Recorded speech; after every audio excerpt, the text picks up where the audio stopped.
welcome back to another Marvel Champions live stream. I hope everyone is doing fantastic. It's so good to be back, especially when we have new product in our hand. That's right.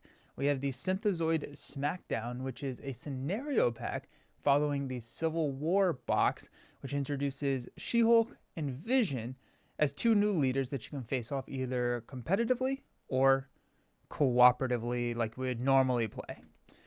What's up? Hey, Epic Beowulf. Hope you're doing well. Thank you. I appreciate it. Hope you are as well. So pumped for some Marvel Champions. The camera looks sharper than before. New camera. Interesting. No, not a new camera. I wonder if it's the lighting. I wonder if because the lighting is not super precise, and so I kind of just run with whatever feels right at the moment, and so that could be it. I could have somehow stumbled into the correct lighting, but no, I appreciate it. The setup looks good. Let's not overthink. Yeah, okay, nobody touch anything. This is it. We got 45% on the key light. That at that light. We're good. I just watched the video with D20 and Boom Guy. Awesome content. I had so much fun recording that video. It was just great to sit down and chat with them and talk with them. We left that with the statement that we want to do more. And so we're not quite sure what all that means, but the plan currently is to do more content similar to that. Just because we had so much fun. We were shooting for like a 30-minute to 45-minute video, and I think it ran to like an hour and 20, which was like all good, right? Like it was just crazy how we just like we're at 45 and we're like, well, we just want to keep going, and we just kept talking and had a blast, had a good time. Nice to see you again. What's up? How's it going? How you doing? Yeah. Life throws a lot at you sometimes. So I have not been streaming as much as I wanted to or want to. Over Thanksgiving, my dad fell off the roof. He is fine for falling off the roof. He fractured his spine, I think. I don't know. But I after Thanksgiving, I spent a decent bit of time back down there hanging out with them to just kind of help around because he couldn't pick up anything or move anything, and so I was like, you know what, let's do this. And so we went down there and I helped him with all of that for a while, and so that explains my absence. And then also in the middle of that, my cat died, so very sad about that. Took that one pretty hard. So yeah, it's just been a time. Anyways, we're back. And we're ready to play some games. Happy to see you again. It's been a long time. It has.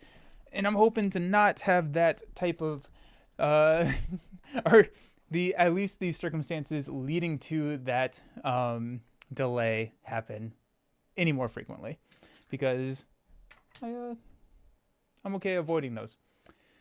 So I think what my plan is, I get sad. I think what my plan is to open up and play each one of these leaders as if it was like a normal game. We're not doing PvP today.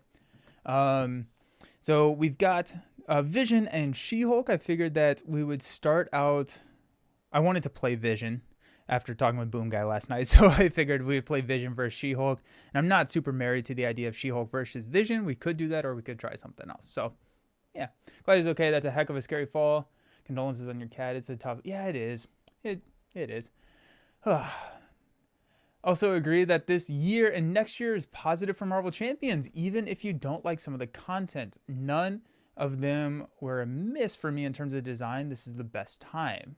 Yeah, I think that we are in a good time when it comes to Champions content. I think with the design team, with street level defenders, we're getting freaking Daredevil. It's happening. And like relatively soon, we're getting that coming out. So I think we have a lot of like happiness on the horizon. And I'm very eager to hear more about the future of the game. And I think I've basically boiled down to, no matter what that answer is, I'm going to be happy with the answer. I'm going to be content with the answer of what is a legacy versus current, what is beta. I think whatever it boils down to be, I will be content with it. I just don't like the uncertainty. And so I'm looking forward to just having those answers and then being able to plan and get excited about what that answer is. So yeah, that's kind of where I'm at with the whole situation. I don't really care what the answer is. I just want an answer. And my guess is that we're gonna get some of that tomorrow. I think tomorrow is that mid-December date that they were talking about, and kind of promised that we would get the rules reference 1.7, which would define the environment terms. So that would be my guess. If that is the case, I do plan on doing a live stream when that does drop and walking through it, and kind of seeing what all of that is about. So if that does happen, let's hang out. Actually, for me, this is the only product I will probably miss because I'm happy with Civil War and the mod sets, so this expansion doesn't actually provide much. That's fair. I have heard that these are more interesting leaders, and so I don't know. I don't know what they're doing at all in terms of design, and so I am pretty excited to see what they do. But I totally get that. The store that I bought this from, it was my local game store. Just, I didn't even know. I went in there. I got this yesterday, and I went in there, and they were having a sale, 25% off all Marvel Champions products. So I was like, heck yeah! So it worked out. But yeah, did you enjoy more Agents of S.H.I.E.L.D. or Civil War? Villains in Agents of S.H.I.E.L.D., heroes in Civil War, mod sets in Civil War, player cards in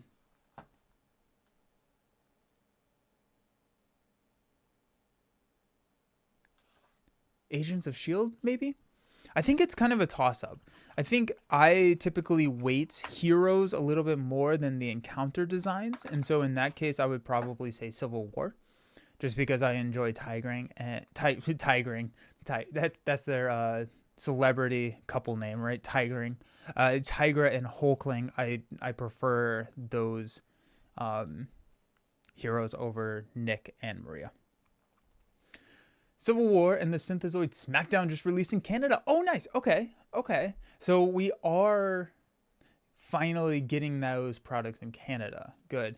And I think Villain got his copy of Civil War in the UK.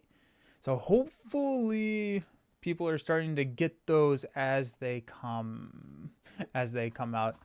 It's kind of crazy how much of a delay that there is between, the borders. This is the first product that they are using the new cardboard. Actually, I can just go down. This is like a cardboard packaging, so it's not their standard plastic packaging, and so I'm happy with this. But yeah, first one that they've done that for. I think, yeah.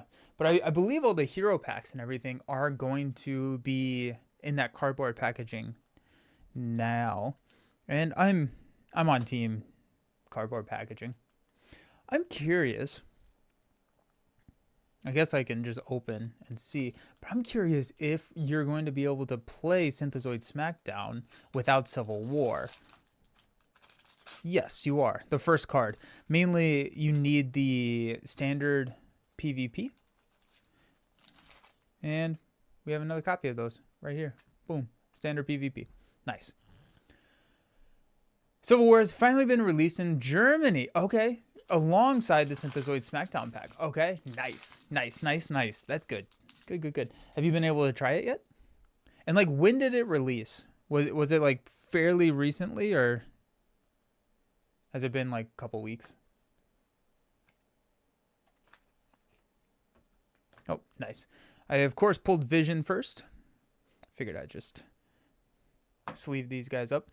And I do want to look at the basic Vision cards as well. And we can go through those. But sleeve those up. 1 week ago. Nice. Oh, I did leg workout yesterday, and now I can't walk anywhere. It hurts. So pathetic, right? Hey, D20! Can't believe you had that D20 guy on one of your videos. He is the worst. I don't like to speak ill of any other content creator, but jeez. Nah, that was a ton of fun. Appreciate this up. No, yeah, it was such a fun video to record. Are there player cards in this pack?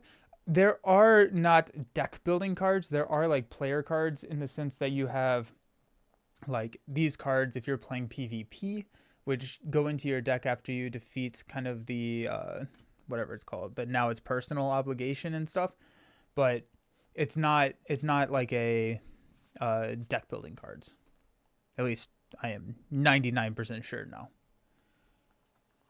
For me, Civil War is a consistent 8 or 9 out of 10. Agents of S.H.I.E.L.D. is more inconsistent. What is the inconsistency? What does the inconsistency revolve around for you? Is it just like some of the player cards were a miss and some of the villain cards or the encounters were a miss? Or what was it something else in terms of like different categories? What's up, Gorisma? How you doing? I should have grabbed more sleeve, anticipating the sleeving party that we were gonna have.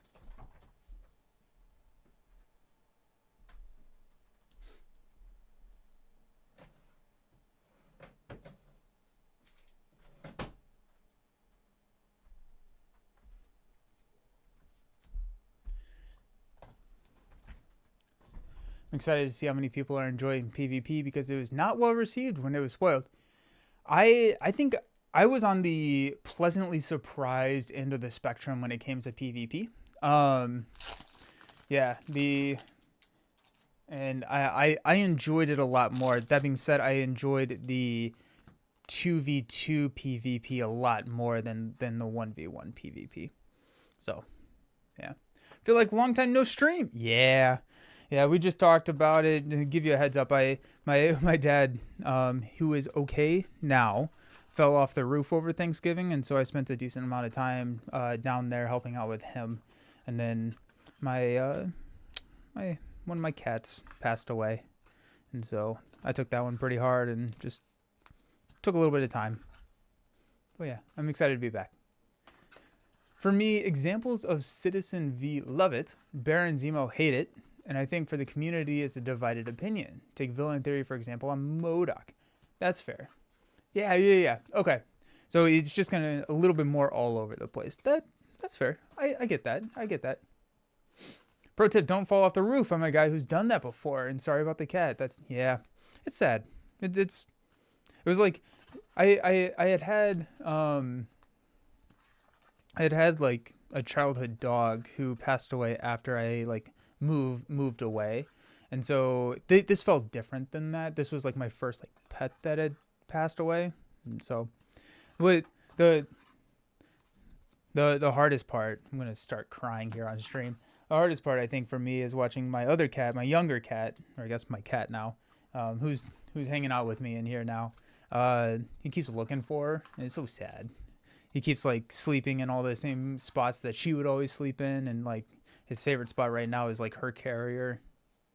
It's kind of adorable, but yeah. No, it stinks. This is actually really funny. I'm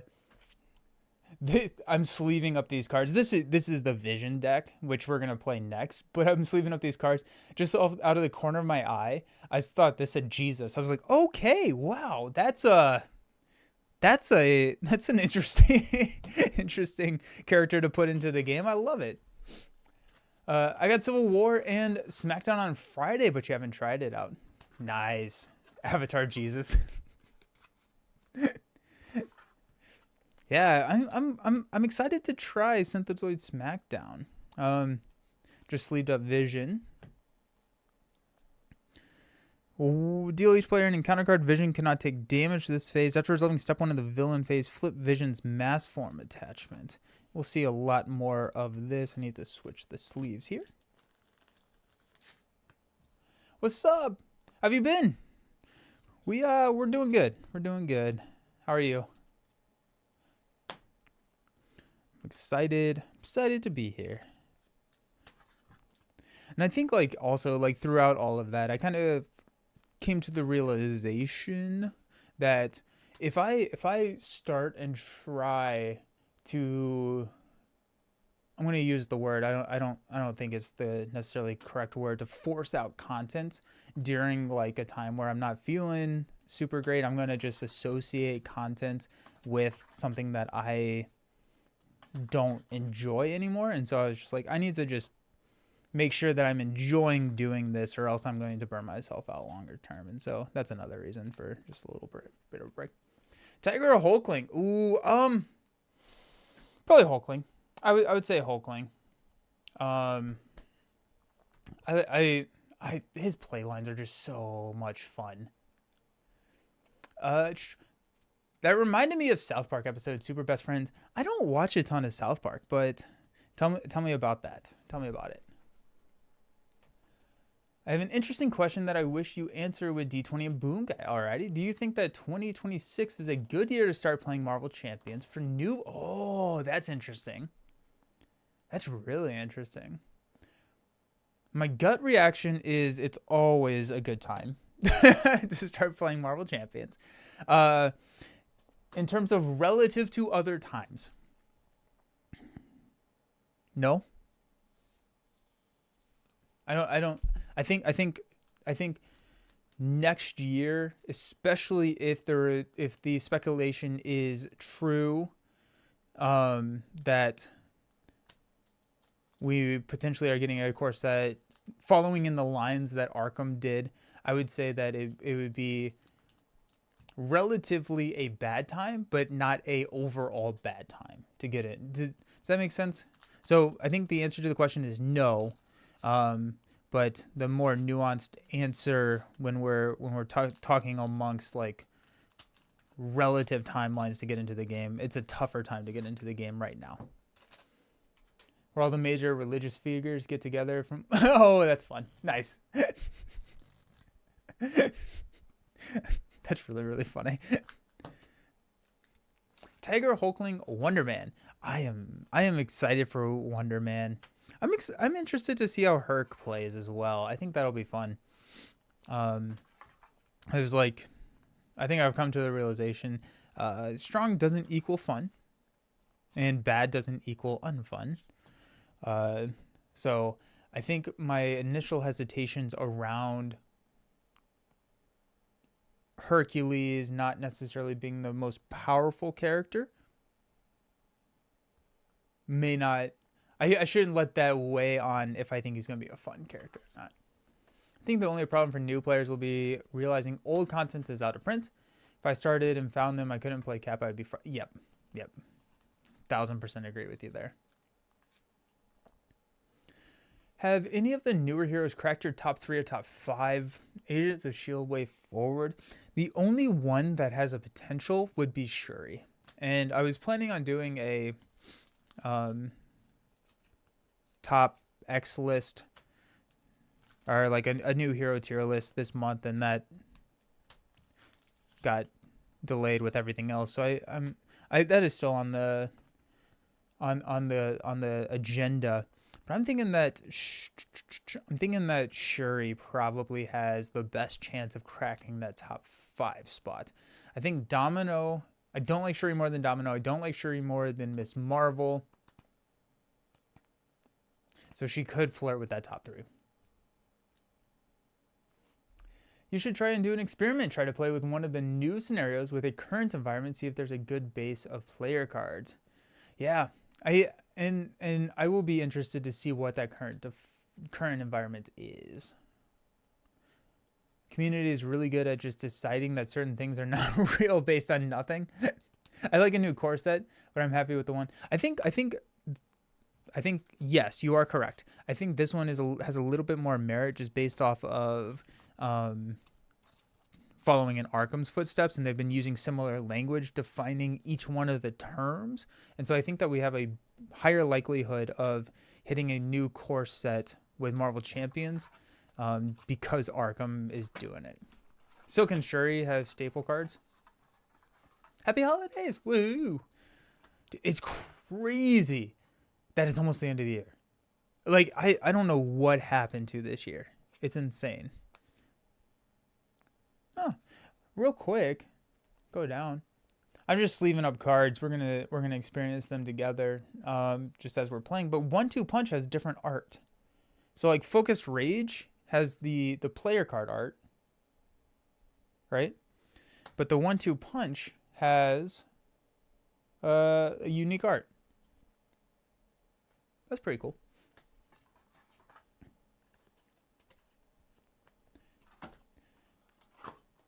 Well, we played Shuri a few times for Silk. Silk is a lot of fun.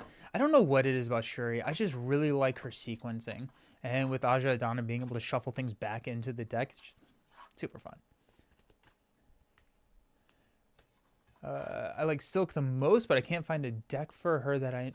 That's interesting. So you like her mechanics, like her specific mechanics, just not a deck build. Okay. I feel like I would default to Web Warrior. I think this next year is a tough time to start since most cards released are coming out more AP level. What is AP level? Like AP as in like advanced placement? We're a long way removed from heroes running swing. That's fair. That's fair. Though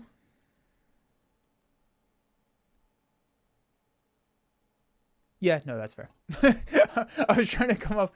I was like, I think the least complex out of the ones that we have seen recently would be Winter Soldier. I feel like Winter Soldier is not too complex, but still, yeah, I agree.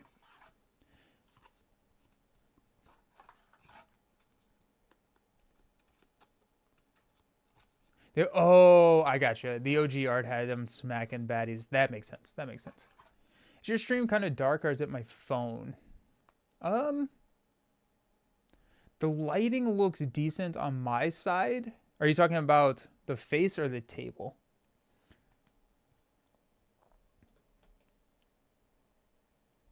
Is the table a little dark? I don't know. It's so small on my little screen. I can't really see. So someone else, let me know.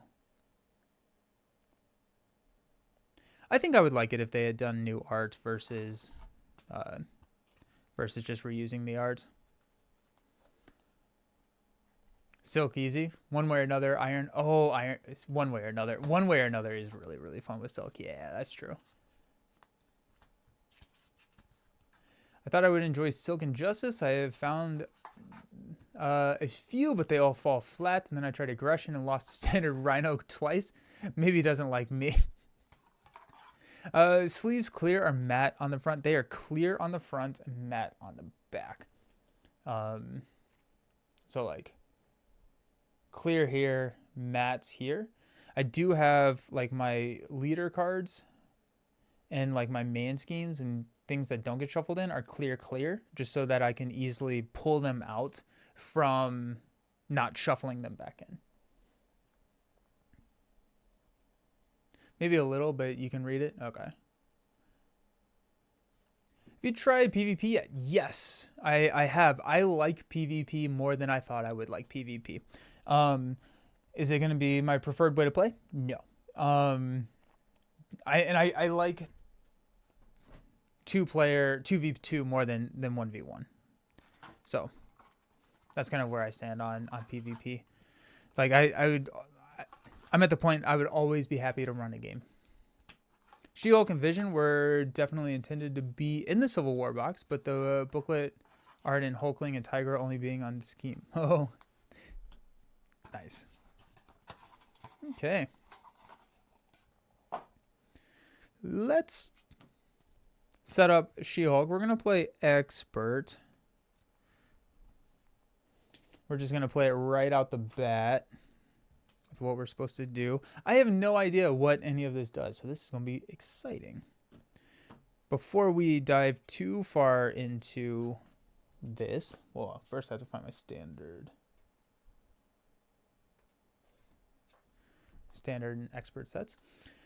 I do want to take a look at the She-Hulk cards that if you choose She-Hulk as your leader, these are the cards that can, once you defeat the Now It's Personal or like whatever that side scheme is, you can get these to add in. So let's go down.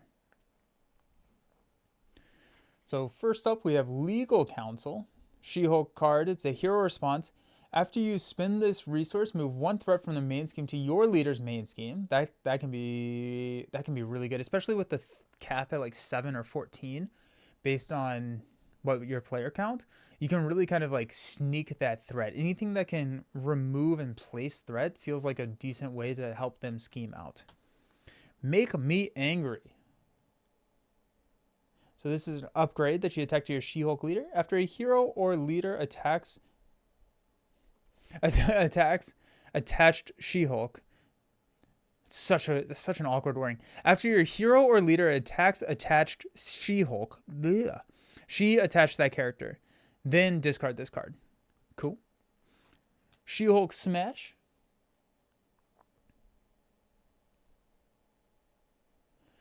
We've got your She-Hulk leader attacks the enemy leader. If you spent a punch resource to pay for this event, stun the enemy leader. Nice.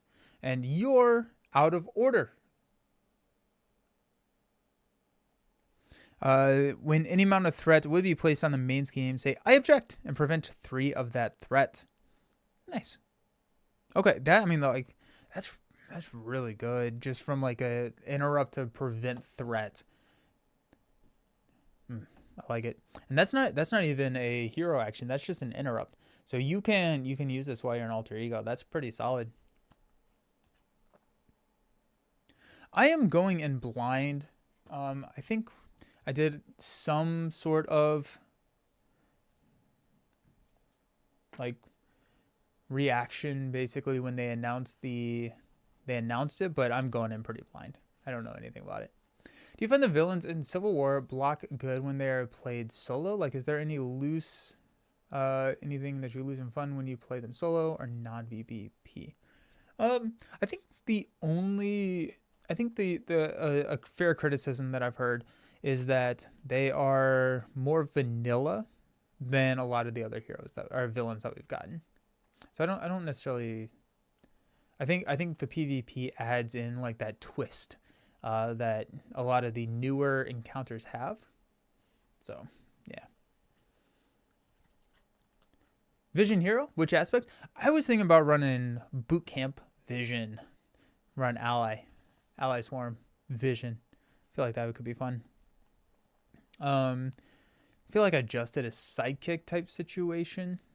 So I feel like Boot Camp seems fun.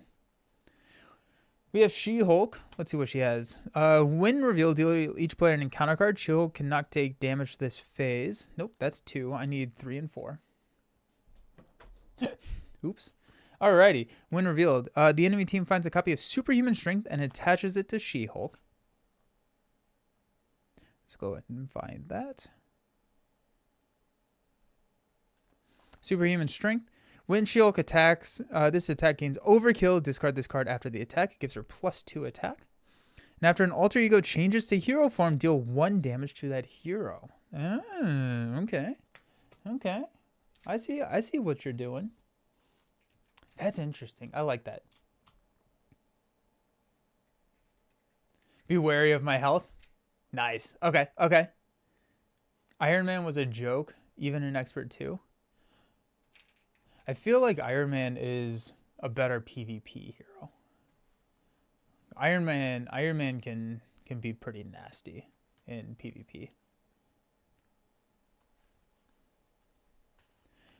Speaking of health, I do have 11 of it.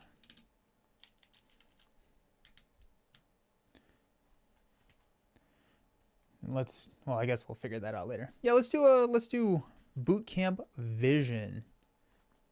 Yep. First off, we need boot camp. I haven't deck build for this game in a while. So all of our allies get +1 attack. Oh, okay. That feels, she feels similar in terms of like vibe. Iron Man on expert true solo could be a challenge. You have to bring your A game. Yeah, I feel like his entire thing is just dealing with threat.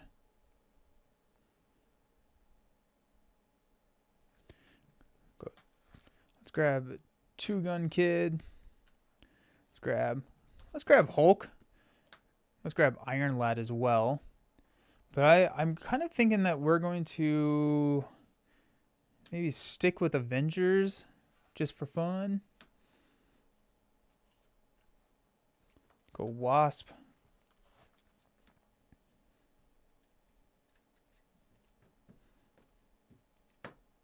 Yeah. Hulk smash. Nice. Okay. One of the things that as we're deck building, one of the things that I wanted to chat about, which we talked about on the video that we posted today. What do you all think about basic, and do you think that it deserves a rework, redo, rebalance? Is it fine how it is? What are your thoughts around basic?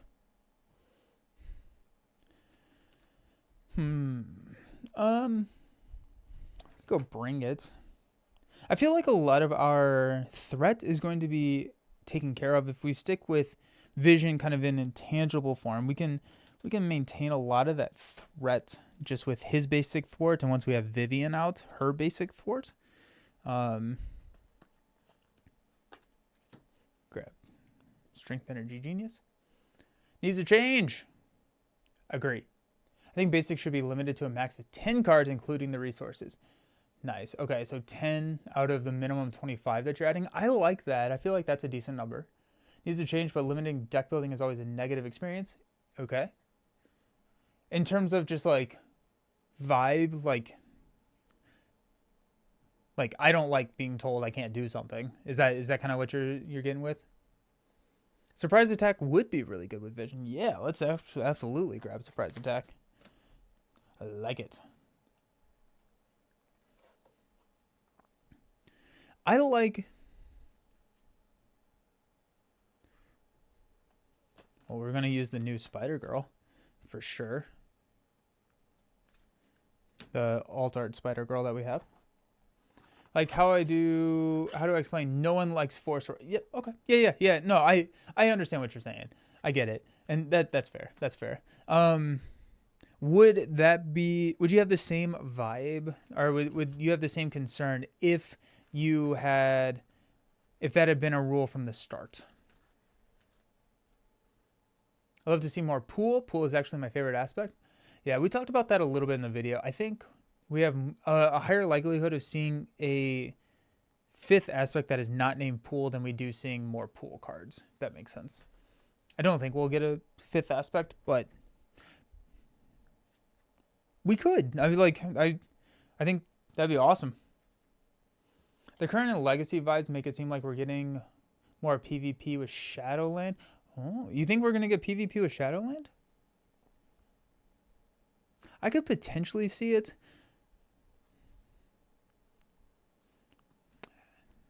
I don't know. More pool would be cool. Nice. If they brought out Gwenpool with even more pool cards, that'd be cool. I like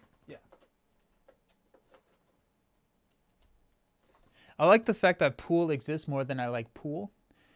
If that makes any sense. Like I'm happier with like a added mini aspect than I am with the pool aspect. How do I bet that no more PvP? I'm sure FanDuel has something. Phasing, rotating out stuff is used a lot in PvP environments. I gotcha. That makes sense. There we go. There's surprise attack. I hope we're done with PvP. Yeah. So sad. Have you tried Bishop on Pool or Maria Hill? They're both bro. Yeah. My Warlock deck uses Pool, and poof, I love it. I love it so much. The Warlock Resource Reserve passing out like all the self-confidence cards. 2, 4, 6, 8, 10. 2.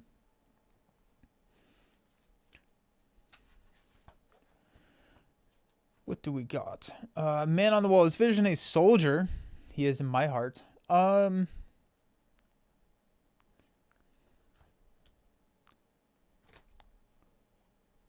don't need a Hall of Heroes. Bombs Away is interesting. Because Bombs Away is a damage dealing card that is not an attack, meaning that we can play it in intangible form. And once we get our cape, we are aerial. It does require us to get the cape, and I don't love the cape, honestly. Like, I will typically pass on the cape first deck pass. For intangible mass form, you gain Stalwart. That is good. But I don't know. I feel like I always pass on the cape. And so having cards that rely on needing aerial, I'm not a huge fan. You tried your Adam Warlock deck? Oh, nice! Oh, that makes me happy. Yeah. Maybe they saw how well Swoo is doing and someone wrote PvP on Marvel Champions wife.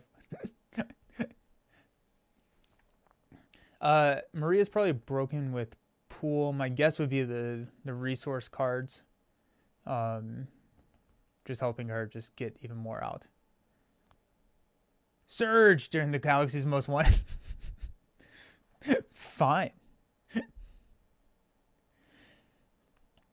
So I was given the advice that I do need to be wary of my health, which makes me think of this aggressive conditioning / endurance type situation. Do we want to go with another boot camp? Probably not. I don't think boot camp is hugely important to the strategy. Like, it's nice to have. It's probably going to be my damage, but I don't need it immediately, if that makes sense.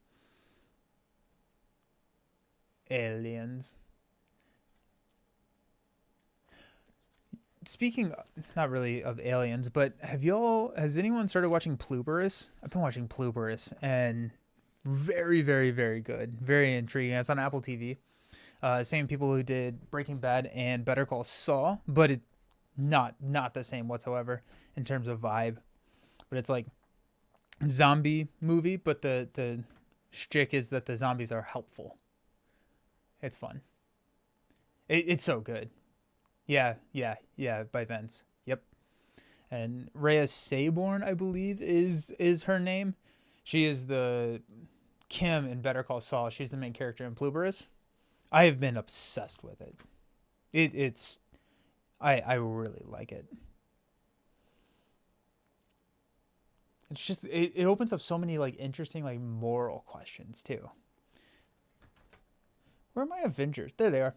We got Iron Lad, so we can Iron Lad, what's his face? Hulk. I feel is decent. Try to limit yourself to a max of 10 basic cards, including the doubles, and see if it's a good limit. Okay, I like that. So we're at 4 now. We're going to go Quinn Carrier. Let's grab Quinn. Then let's grab Build Support. I'm going to grab Specialized. We just have a lot of threat removal, so I'm okay running the player site schemes.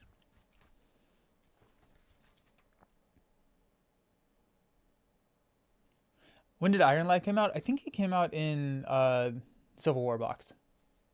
It's a great show, right? Yeah. Highly recommend. If you have not watched it, I highly recommend watching it. He's a depth focusable. Yeah, he is. He's depth focusable, and we want to go with Martial Prowess because Martial Prowess can pay for all his thwart cards because Vision has weird attack and thwart cards. Let's grab Martial Prowess. We could also grab Machine Man and just break the Avenger Tribe, but it gives us another target for 616. Yes. Yeah. What a cool way to put characters in the most odd situations. Yeah. It creates like interesting decisions that feel real but could never be real, if that makes sense. And I'm thinking like morally interesting decisions, uh, because there's a very small, how do I say this without spoiling anything? There's some very small people who have not been affected by like the hive mind zombie apocalypse type situation, and like all the zombies share one mind.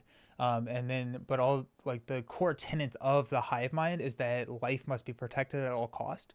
And so, like the very few people who are not affected, they basically wait on them hand and foot to make sure that they are protected. And so it's like some people like it, some people hate it. It brings into questions of like what is being human. It's like this individual nature, this like does individuality uh is that what makes you a human?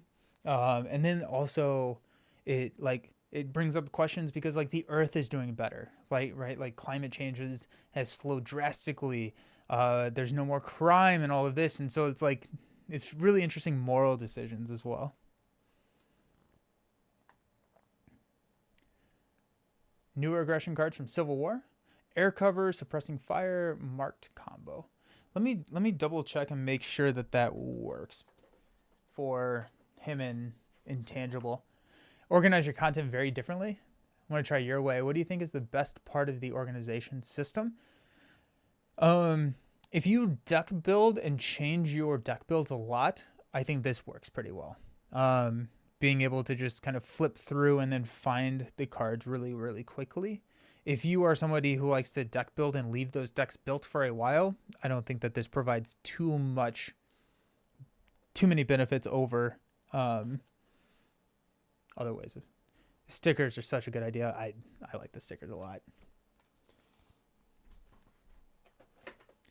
I was gonna do, or I guess I still am gonna do a video on organization, but part of that was gonna be talking about how I plan to store in current and legacy, but with the assumption that we were gonna get the definition of current and legacy at the end of flight, but we never did. So hopefully we'll get that tomorrow. But I got Depth Focus 2, 3, 4, 5. I'm gonna go 6, 7, 8. That's 8 cards. I'm gonna leave it at 8 because I like 10. I feel like could go crew quarter. Nah, it's fine.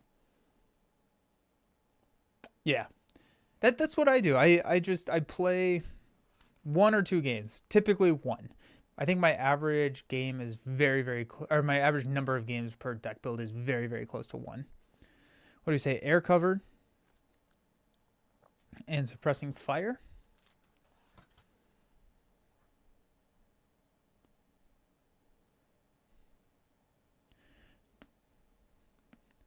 I feel like suppressing fire says that whenever you attack, and I think a lot of my damage is going to be coming from my allies. So I don't know if suppressing fire works. That being said, marked could work where they get overkill.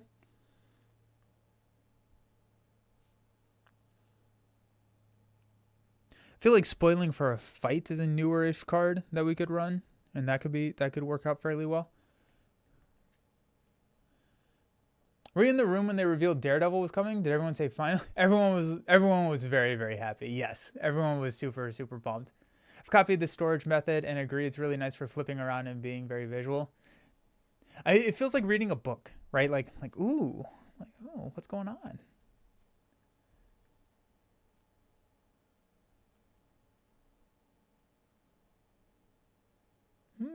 Nice. 6, 8. We got 7 cards left. Let's go. I'm gonna grab 2 copies of Spoiling. And at this point, we're running pretty much all the cards that start with S. I feel like I've been going through the S cards a ton. 5 cards left.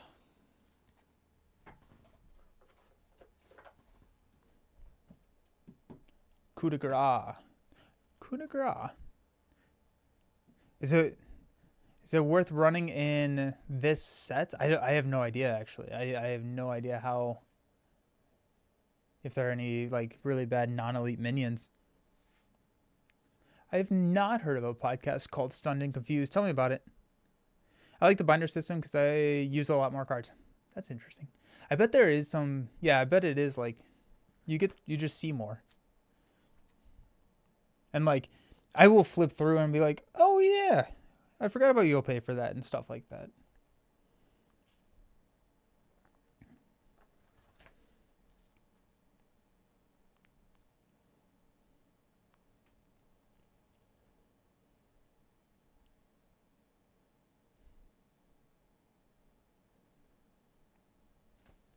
Let's try air cover and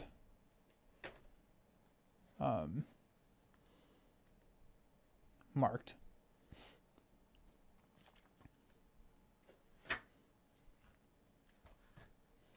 And then we'll grab one more ally. Yeah.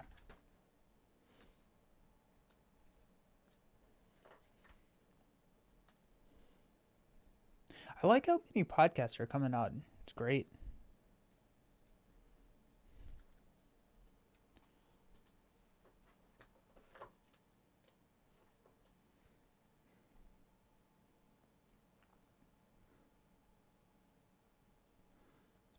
Because attacks against the attached minion gain overkill, which is nice if we're souping up our attackers.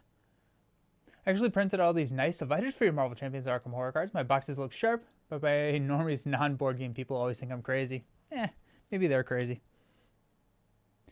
Why is Tiger a random Avenger in the middle of all my X-Men? Okay, well, we'll take Tigra. And there you go. All right, let's lock and load. Should shout out Andre's YouTube channel, The Crash Space, as he's a fellow. Nice.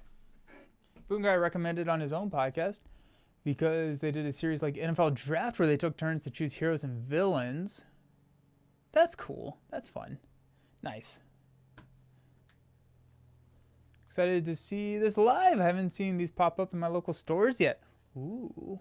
Hopefully they do soon. Alrighty, so we got a Vision aggression deck kind of built around Boot Camp. We have Vision, who starts out in intangible form. We got She-Hulk with superhuman strength.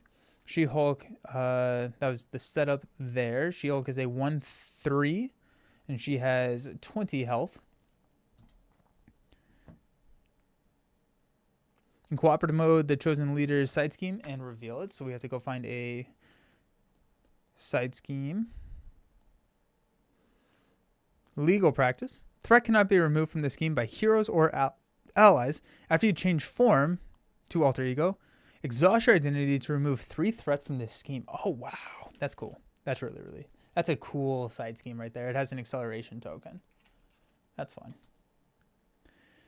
Enforce the law. The enemy leader gains steady. All right. And it goes up by 1. We throw it out at 7. If you could have first pick, you could choose a villain or a hero. Which one would be your first pick for my lineup? This is just like a general draft. Domino. No. I would go Miss Marvel. I feel like Miss Marvel would probably be taken over Domino from like an opponent, so I'd probably grab Miss Marvel first. I feel like she's a little bit more popular than Domino. Are you going to do another Christmas Eve stream of Final Girl or something Christmassy? Last year's Final Girl stream was my favorite. Okay. Sure. Yeah, let's do it. Like, we have the Final Girl Christmas theme. I'm trying to think if there's any other, like, Christmassy scenarios or anything from any other board games. But yeah, definitely. That side scheme is tough. Side scheme is really tough. Because you have to flip down the alter ego to take care of this, but you also then have to flip back up, and She-Hulk then attacks you, or deals damage. Definitely doing a Marvel Champions Christmas. Oh, nice. That's fun. That's really fun. Also using the vision board. Okay. We got intangible form. Vision cannot attack or defend, and we reduce the amount of damage Vision takes from each attack by 2. This is permanent. While we are in dense mass form, we get +2 recovery. While we are in intangible mass form, we get +1 hand size. Unfortunately, rules as written, intangible mass form does not come in until after we have drawn our initial starting hand. And so we don't get that +1 hand size the first turn, which is fine because if we flip into dense form, we get to draw a card when we're in hero form. So there is a little bit of a saving grace there, but still, we're probably going to stay in intangible form. Alrighty, let's see what we got. I feel like I'm moving the table a lot. 5 cards. Got specialized training, Solar Gym, Genius, Boot Camp, and a Solar Beam. I mean, sick.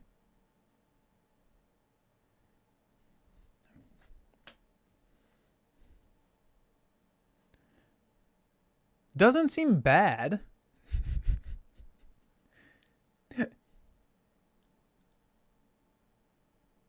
FFG is streaming something in terms of Star Wars Unlimited. Nice. Nice. Get rid of Solar Beam.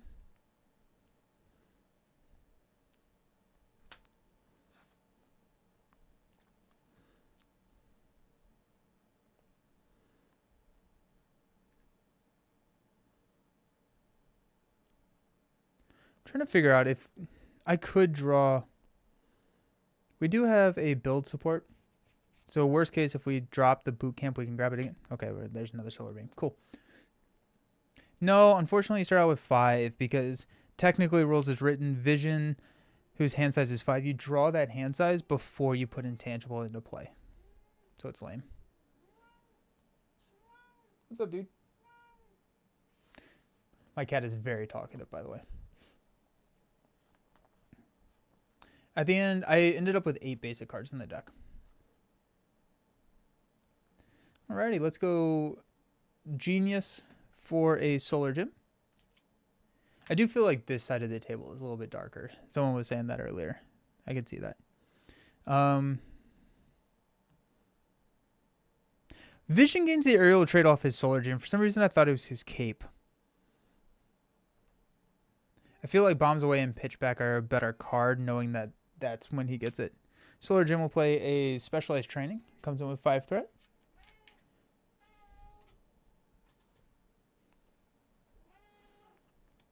Eight basics, including resources. Yes. Yeah.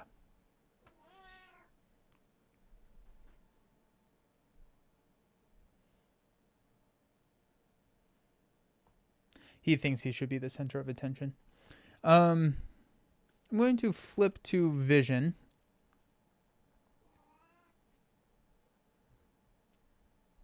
I take a damage from this forced response. What's up, dude? I'm trying to figure out if I risk going to dense form, drawing a card to see if there's something that I can play. You thought it was the cape because all the other capes give aerial 100%. Yeah, that's exactly what happened.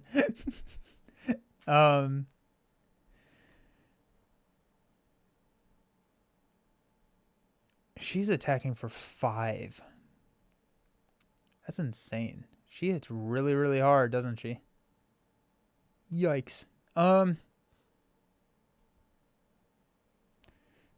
think we will.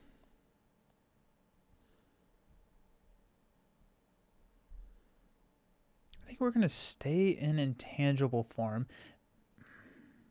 Mainly, okay, so I want to be probably in dense form when I flip down so that I can get the +2, but I do get the extra card. Yeah, she's going to hit really hard a lot. Hey, buddy, I'm going to need you to leave me alone, okay?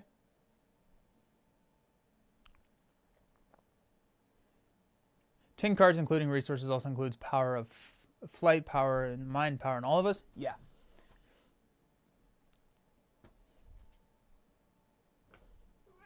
Oh, okay. Okay, cool. Good. Good. I'm glad to hear that. Probably gonna, on YouTube, notice I had like 300 subs. Nice.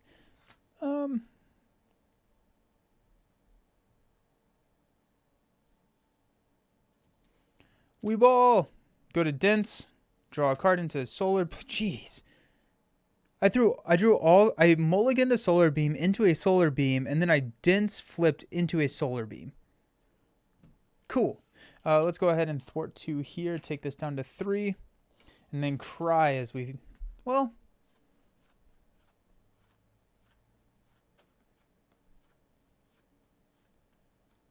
Yeah, cry as we toss the Solar Beams. All right, let's stand up. Deft Focus. Just Passing Through. Phase Disruption. And a Build Support.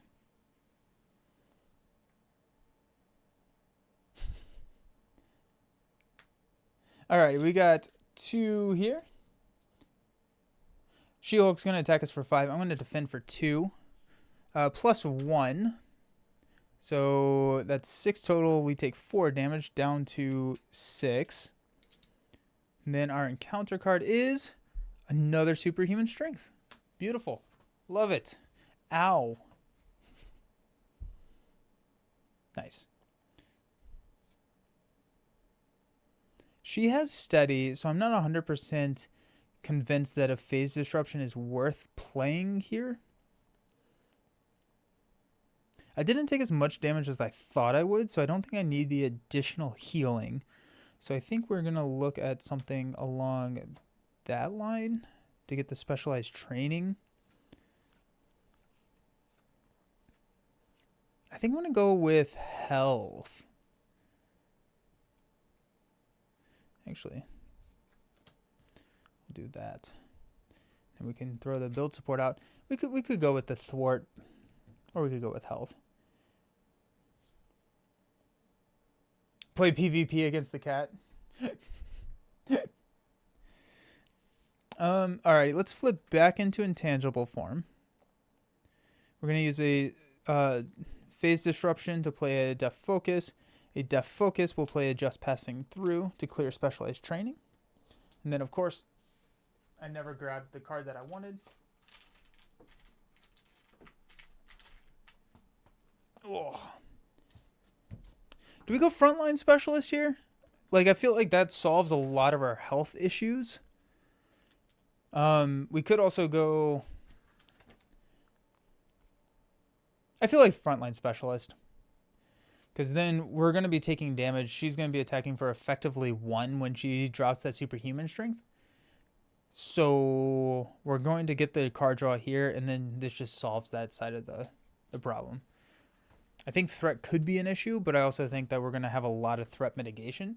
And so we're kind of like just leaning into what we're already good at. So let's go Frontline, pop our health up to 10. We got a Solar Gem to throw out a Build Support.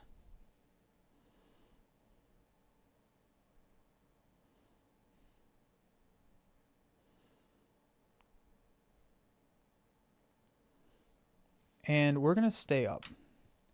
We'll stand up. We'll draw into a Spider Girl. 2-Gun Kid. Just Passing Through. Nice. Surprise attack. 1, 2, 3, 4, 5. Beautiful. Frontline for solo for sure. Nice. You will need the health. Beautiful. All right, we're going to go up to 4th thread here on the main. She-Hulk going to attack us for 5. We'll take it. Plus 2. We take 5 damage. Because we reduce the amount of damage we take by 1, or by 2.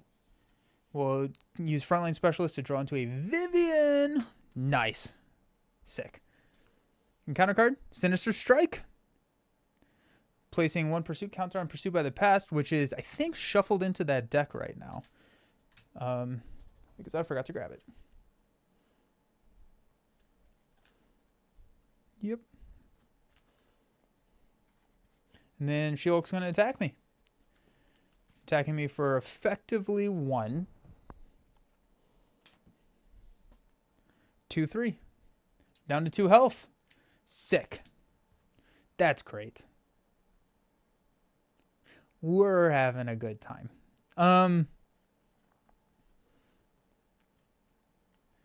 Cool. How do we want to do this? We have Deft Focus for a Just Passing Through, which can get us a clear on Build Support. If we get a clear on build support, we can either get a boot camp.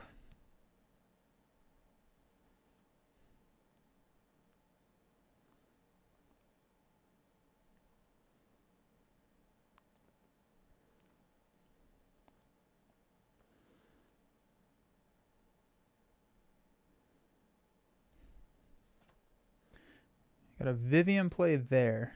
I'm trying to figure out. Actually, hold on. Can we go Vivian here? We can play a Spider Girl, and then we can grab Boot Camp or a Quinn Carrier, which we'll probably grab Boot Camp, just because we haven't seen Quinn Carrier yet, and we can play Quinn Carrier when we see it. Are you intangible? I thought you flipped to Dense to draw. I flipped back on my last turn. So this is my third turn. First turn I flipped to Dense. Second turn I flipped back to intangible. She Hits Like a Truck played a game where I didn't know we were playing against She-Hulk or Road. Nice. Yeah, I do plan on flipping down to get the health this round. So let's go ahead and boot camp Two Gun Kid to play Vivian. Vivian's going to come in. While we're in intangible mass form, she gets +2 thwart. So we're going to go ahead and have Vivian thwart build support, which will grab boot camp. Vivian takes the damage.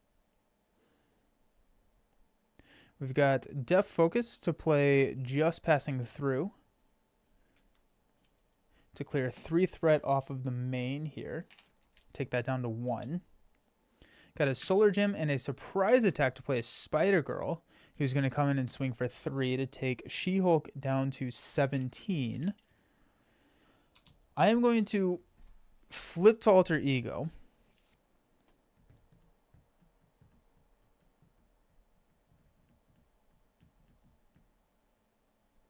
I think first, actually what I could do is instead of, I'm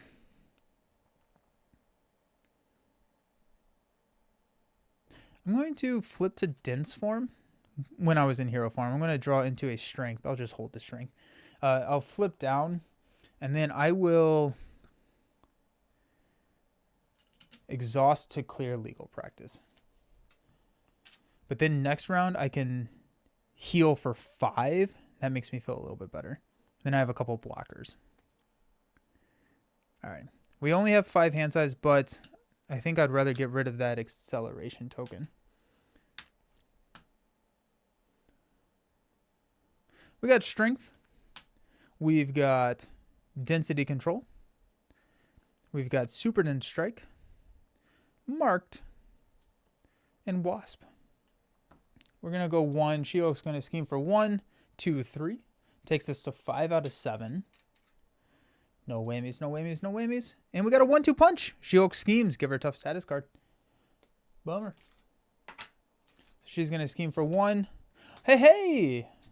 We don't throw it out. Let's go. But we do get a counter here. Woo!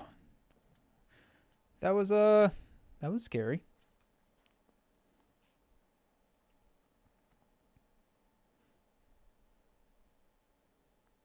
Alrighty. We're gonna heal for 5 to take us up to 7.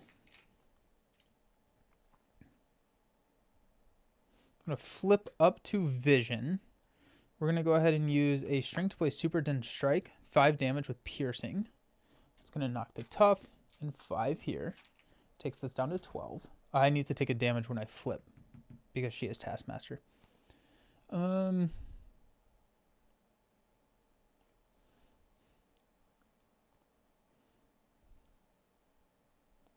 I've got a Marked to play. Nope. I got that. Doesn't really matter. Marked to play Density Control.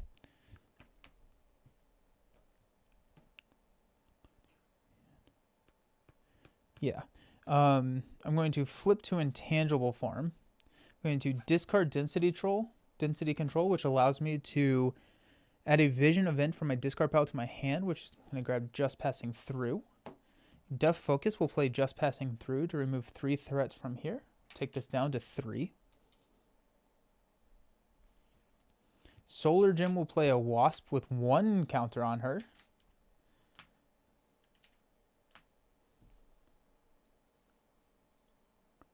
Vivian's going to go ahead and clear the main.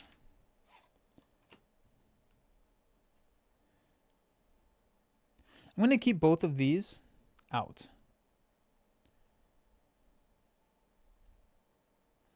In general, do I consider Vision to be in my top 15? No, I don't. No, I don't think so. I like him, but no, I don't think I'd say he's in my top 15.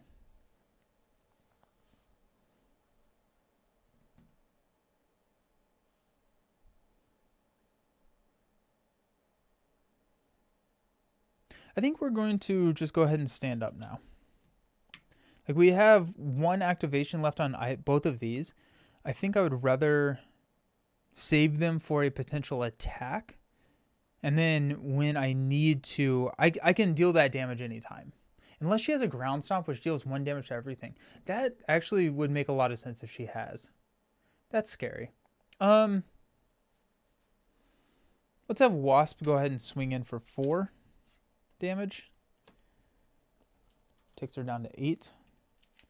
And then I feel a little bit better. He will be a pick for the other team. Yeah. Mass increase. Tigra. Surprise attack. Thor. And Iron Lad. Nice. Good lad. She-Hulk's going to attack us for effectively 1, 2, 3. Go down to 3 health. Frontline Specialist will trigger, and we will draw into a Spoiling for a Fight. Then our encounter card is Penance. When revealed, deal 2 damage to your leader. Otherwise, deal 2 damage to a character you control. I'll deal it to Spider-Girl,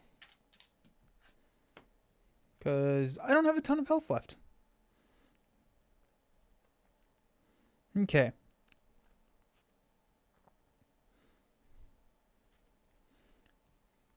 On average, how many games do you play a week of Marvel Champions? At this point, every game of Champions that I play outside of like a get-together or a con is streamed.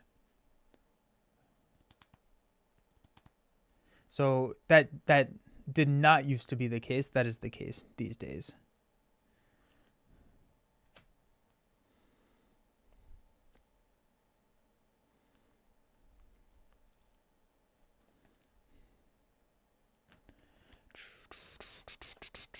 Let's go ahead and let's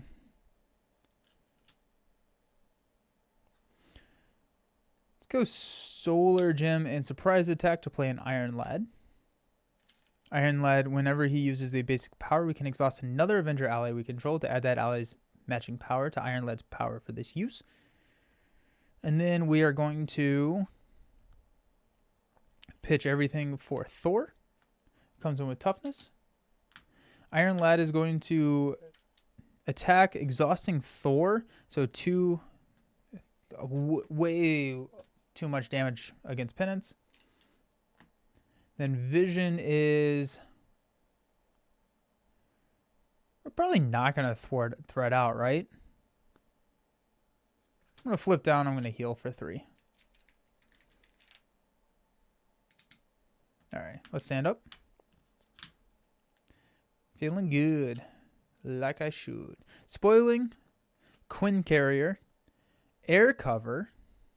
Super Dense. Cape. Martial Prowess. Got 1 here. She-Hulk will scheme for 1, 2, 3. Go up to 5. Then our encounter card. Nowhere is safe. Place a pursuit counter and then discard an upgrade or a support that I control.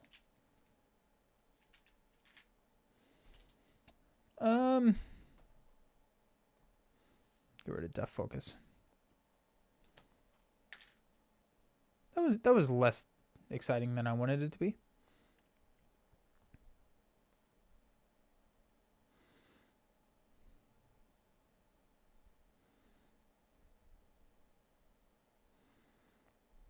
Okay. I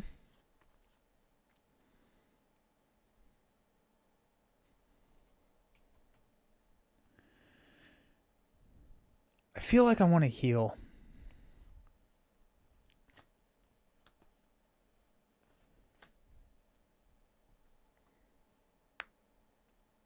Iron Lad could thwart for 2, which is lame, but would make me feel a little bit better. Yeah, I think I'm just going to heal here. I'm going to go up to 9, and that's just going to give me a little bit more security going forward for the rest of the game. I think I'm happy with that. Let's flip up to Vision. Let's go Solar Gem, Super Dense, and Spoiling to play Quinn Carrier.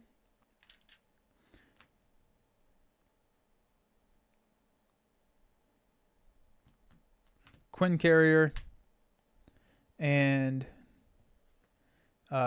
Air Cover will play Martial Paralysis. And then we'll hold Vision's Cape. Why not, right? Iron Lad will exhaust Thor and thwart 2 here to take this down to 3. Going back to the video with Boom Guy and D20, I think the way they're going to design old heroes is like Shuri.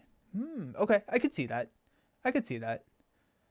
Do you think that they would give Shuri the Black Panther name similar to like maybe like a Sam Wilson Captain America? Or do we think we would get a Steve Rogers Captain America, just slightly different but still kind of the same general similarities when it comes to like deck build or like their gimmick? I don't love that word, but their gimmick.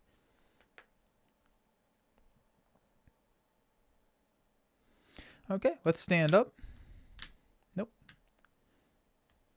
I was like, where are my solar beam? I was like, oh yeah, I drew them all at the beginning. Hickory Branch, Air Cover, Energy. I don't think I've seen Genius yet either. Marked. We got 4. Shulk is going to attack us for 3, effectively 1 plus 3, so that's 4. Ow. Yeah, she hits really hard. And there's my Hulk. Beautiful. Freaking cool. Jester's Yo-Yo. Discard the highest cost card you control. Otherwise, this card gains Surge.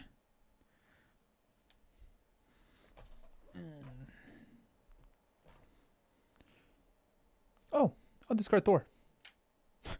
I was like, do I do Boot Camp or Quinn Carrier? Nope, Thor. Thor is easy.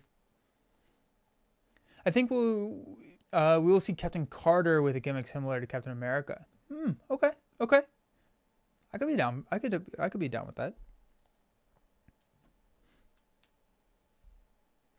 Solar Gem Quinn Carrier will drop a Hulk.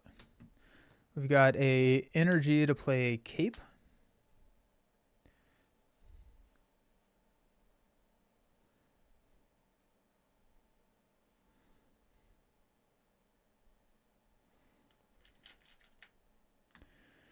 We have got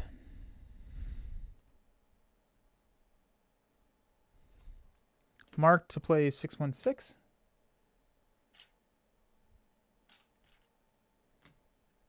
We have an Air Cover in our hand. We'll go ahead and attack, exhausting a Hulk. So this is 4/6 total damage to take She-Hulk down to 2.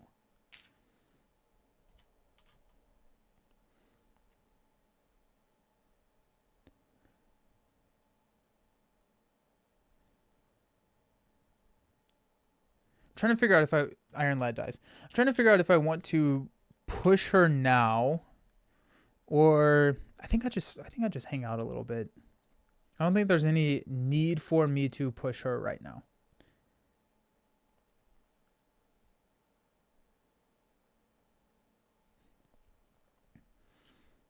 I'll go ahead and thwart for 2 here. Take this down to 2. I'm going to flip to Alter Ego. Hickory Branch is going to find Vivian. I'm going to use Vivian to play Air Cover. All right, let's stand up. I also think it'll be Sparkle like D20 said, one hero each wave. I could see that. Yeah. Random question. Why do some cards have stickers? So I keep one copy of every card in a binder, and the cards that have stickers on them mean that they go back in the binder versus in the box, which they are sorted alphabetically. Sit all. Yeah. What's up, winning hand?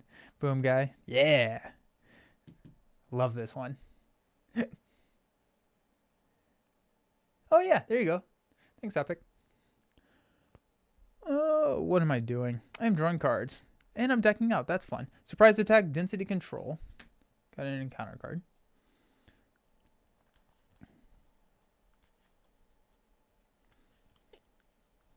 We're at least protected from dark designs because we have 3 cards, or 3 tokens that are pursued by the past. So that's nice.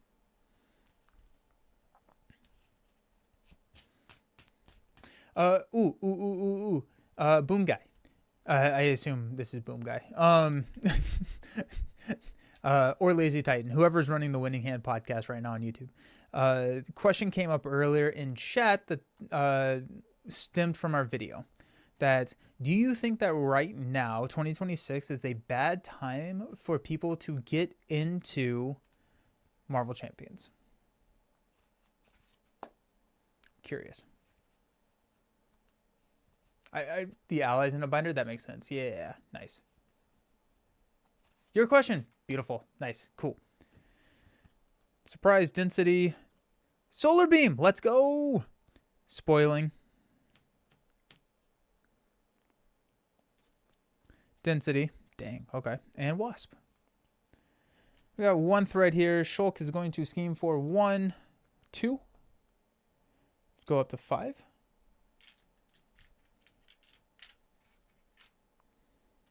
We got 2 encounter cards. The first one being a rapid response. Discard cards from the encounter deck until a minion is discarded. Oh, this is cool. It's a rapid that's fun.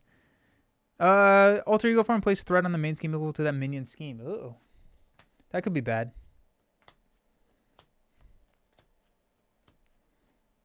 Yeah, it is. Songbird. Confuse your leader. Oh, you don't put it into play, but we do pop. No. While the enemy leader is attacking, it's +1 attack, +2 instead if the attack is undefended. Yikes. I don't love that. Then we've got Taskmaster. Retaliate 1, toughness, and villainous. When revealed, Taskmaster activates against us. Alrighty, so it's going to be 1. And we get our Ultron. Woo! Okay, well this got exciting.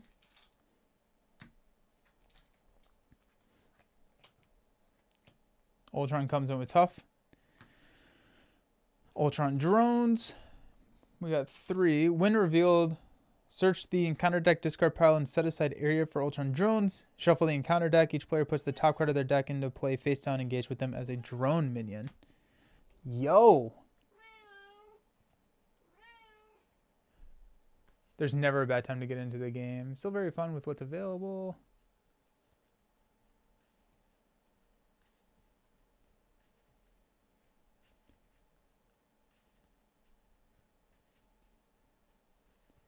Nice. Yeah, I think that's kind of where I agree, or I landed. Got a new board game here. It's not a stream game, but it's a good family game called Vantage. I played Vantage. It's a bit like Earthborn Rangers. Yeah, it feels like an Earthborn Rangers crossed with like Tales of Arabian Nights or Arthurian Nights. Yeah, it's fun. It's got some really cool art in it. I was a big fan of Vantage. I think I would like it more at 2-player, and I have to be in the right headspace to play it. It's not typically my type of game, but I think it's really cool for what it does. I'm going to exhaust air cover when one of those comes in to grab marked. Hey, buddy. You trying to be a part of everything? Seems very precarious.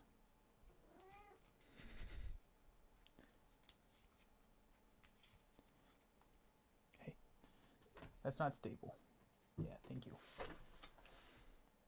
Clank solo with a Renegade app is awesome.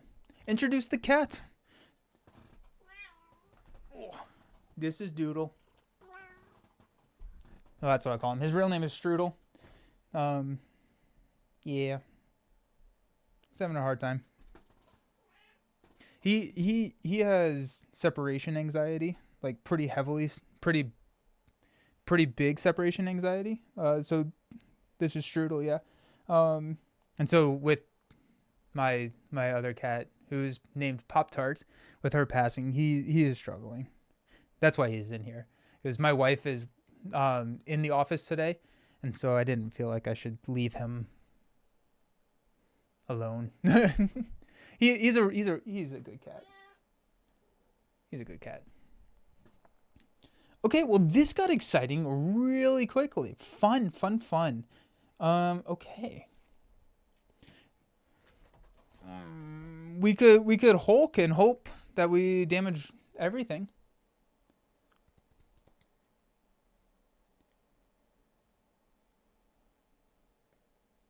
Yeah. They say hi. Okay.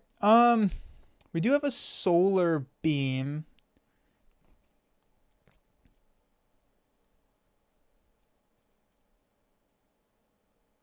We need one thread here.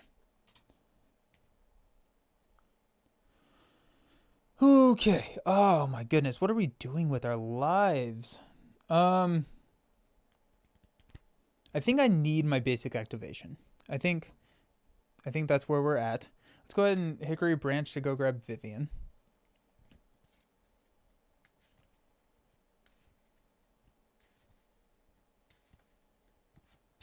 This is Boom Guy. Yeah, okay. I figured. I figured. So this is fun. This is a lot of cards. This is really exciting. Also, like I think the unintended benefit that I did not kind of comprehend with air cover is that you don't have to use the upgrade. It is literally just like it pays for itself and the number of upgrades it grabs, but then it's just an extra card for later.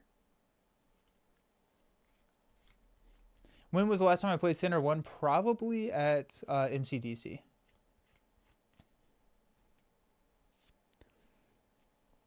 I don't think I heal here. I'm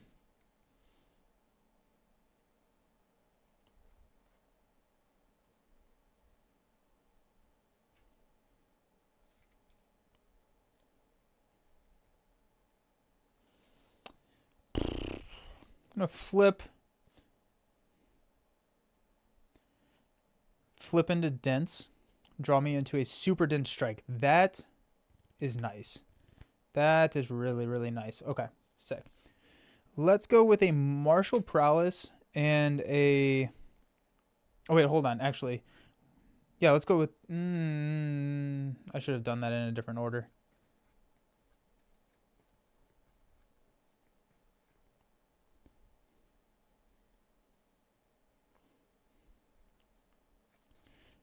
Okay, so this is what I'm going to have done. Instead of flipping directly into dense...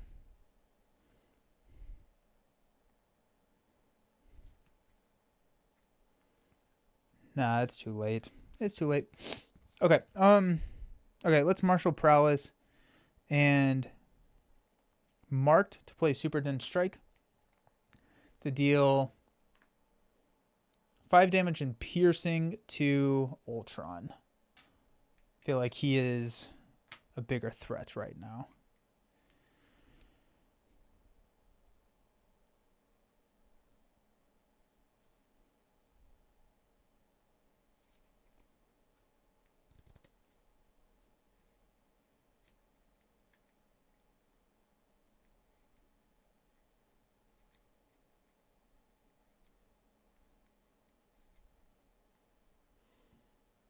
Yeah.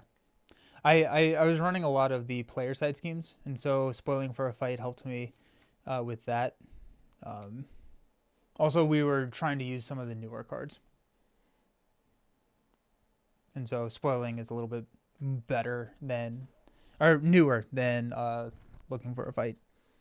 I do think that looking for a fight probably has, and when I flipped up, I need to take a damage. When I attack here, I take a damage. So I'm going to be down to 3 health. So I need to be really cognizant of how I play this. I do have a Vivian and a Wasp. So those are blockers. We're going to swing with Hulk here on Taskmaster, which will deal 3 damage. Hulk will discard the top card, which is a mental, and we discard Hulk. Not the finish we had hoped for. Not the finish we had hoped for. Yikes. Alrighty. Well, that's fun. Cool. Cool. Actually, this is 4 damage because we have boot camp. Okay. I guess I could have seen it coming. Let's go Solar Gem and Quinn Carrier to play Wasp with 2 counters.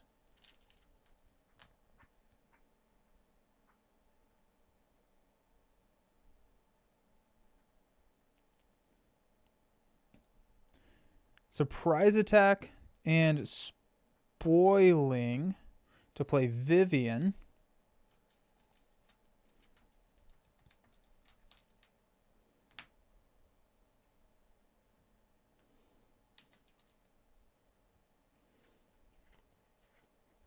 We use Wasp and Vivian to take out these 2. Nope. That was a big turn for She-Hulk. This is a Solar Gem will play a density control. Yeah, right? Come on. Did you see the news about SWU packs? No more normal foil cards. I did. Yes. Yes. I am very intrigued by that. I'm happy with it. Yes. I'm excited with the changes. I'm interested to see how they do that. Or how it shakes up, and if it does change the fact that SWU is not selling super well. It's talking about how game stores just have so much product that they cannot move. Every time I see a gameplay of Nelson, he has between 8 and 10 upgrades and support. Yeah, let's go. It's fun. Are you going to do a video talking about your thoughts on 2025? Yes, I have all my notes already. I just have not filmed it. But yes. I like those videos. Those videos are fun. It's like a recap of the year. I'm going to toss density. Okay, let's draw. We got Surprise Attack, Air Cover, Def Focus, Spoiling, and Tiger. We'll go up to 3 here. She-Hulk is attacking for 3. We'll block with Wasp. Attach this card to a minion engaged with you. Gets +4 hit points and Stalwart. And then +1/+1. So that's fun. So that drone just got insanely beefy. Then our encounter card. Focus Rage. She gains Stalwart. After she schemes, discard this card and she gets +1 scheme. Alrighty. Oh, and then we take 2 damage from here.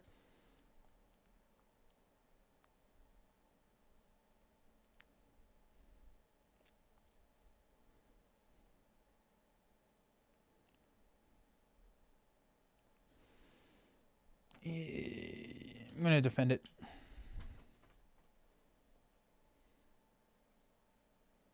The massive drone.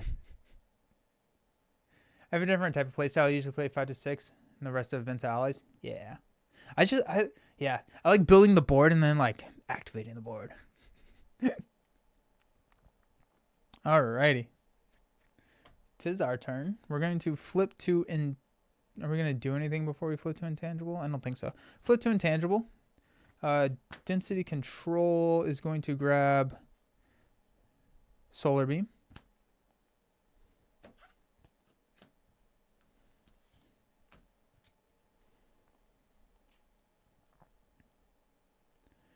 We have got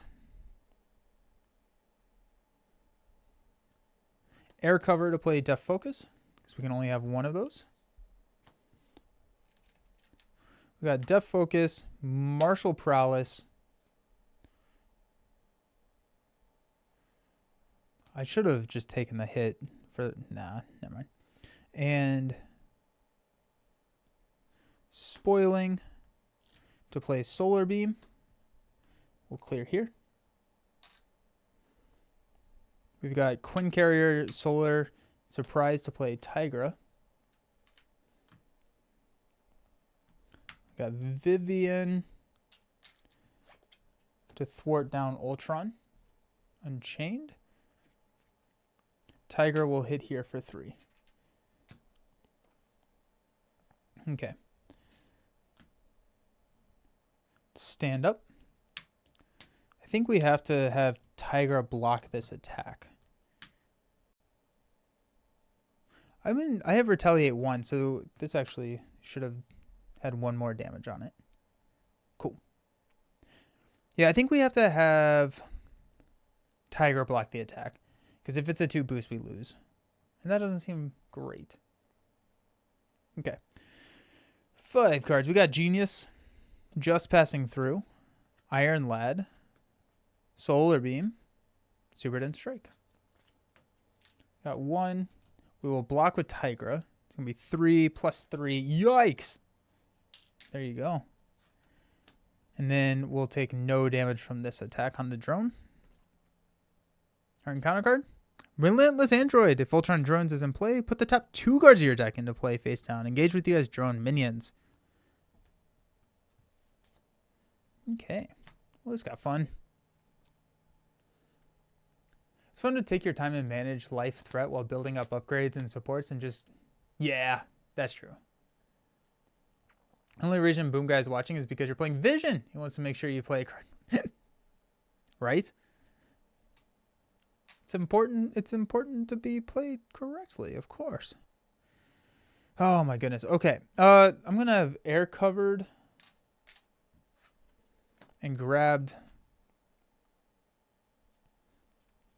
a marked. So we have that. Okay. I hate these 1/1/1s because all of my damage is like 5, 7. I guess I could mark and then Solar Beam over and then take She-Hulk out, push her into stage 4, but I'm scared of what that does. I know she cannot take damage if I do that. So let's go Genius, Iron Lad. Let's go marked here. Now we'll go marked here. I will flip into dense form and draw me into a energy. Okay, that's kind of exciting.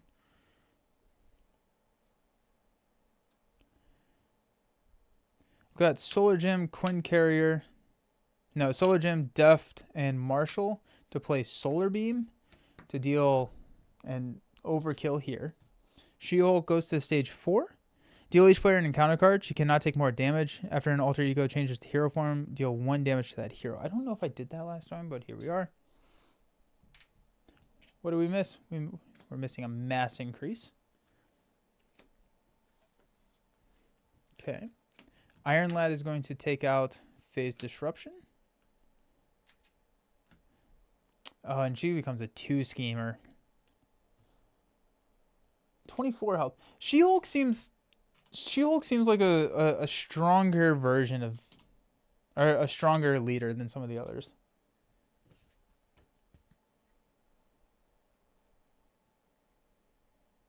Oh, she gets a +1 attack from the main scheme? That's true. Yeah.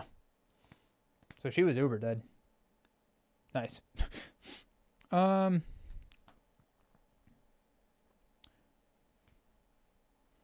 Flip down. Hickory will grab Vivian. Quinn Carrier just passing. No, it's Quinn Carrier and Super Dense. We'll play Vivian.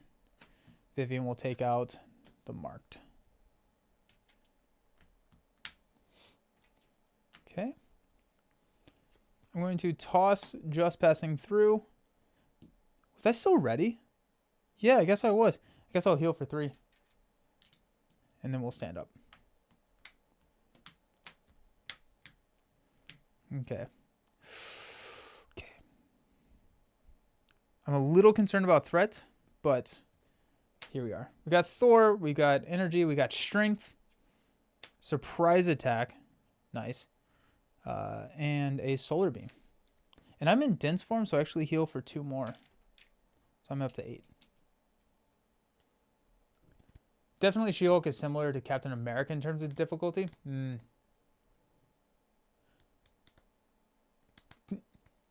No, that's totally fair. Alrighty. Here we go. She-Hulk's going to scheme for 3, 4, 5. Focus Rage falls off. We got 2 encounter cards. Strategic Overwatch. Give the enemy leader in each minion a tough status card. And then we've got, if Taskmaster is in play, he attacks your leader. Otherwise, give the enemy leader a tough status card and a face down boost card. Alrighty. Here we go.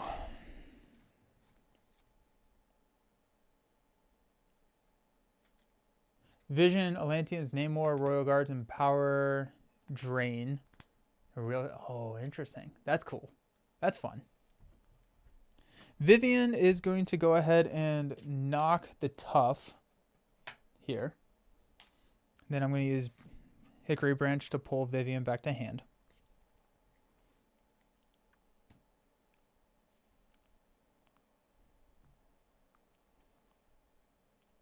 Nice. I'm going to flip up to Vision.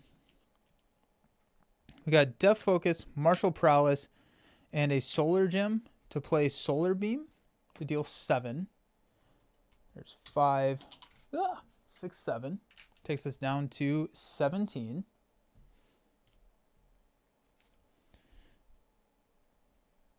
Wait, actually, hold on.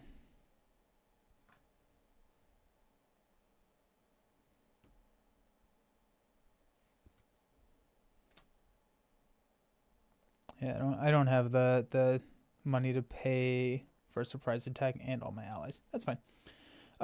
Strength will play Vivian. Quinn Carrier Energy will play Thor. Comes in with tough. What are we at? We're at 2, 6, 7, 8, 12. So that leaves him with 5. So not quite enough for lethal.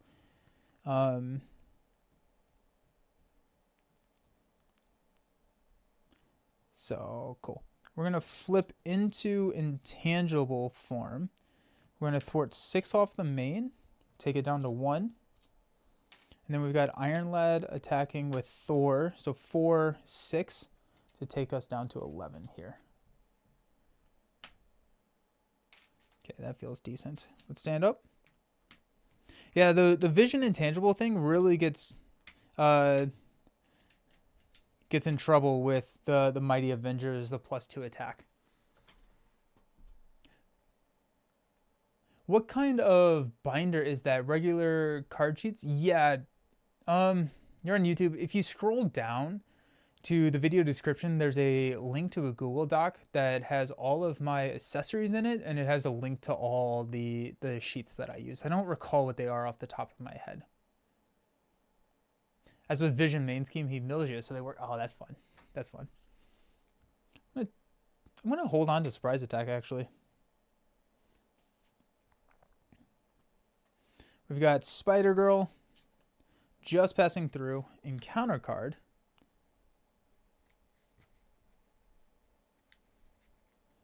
Do you plan a Shadow the Cast podcast to say goodbye to 2025? New episode in 26. Yeah, new episode in 26.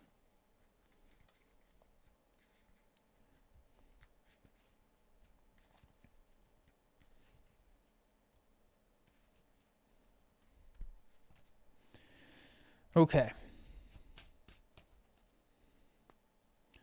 3 Wasp, Solar Beam. Okay, we have lethal. And I don't think we actually need a ton of our allies to keep the lethal around. So She-Hulk's going to attack. I'm going to block with Iron Lad. It's going to be 3, 4, 5. Put a pursuit counter, which is enough to take out Iron Lad. Then we got 2 encounter cards. First one being Master Plan. Discard until we get a side scheme. Taskmaster's Academy. When defeated, give the enemy leader a tough status card and a face down boost card. Comes in with 4.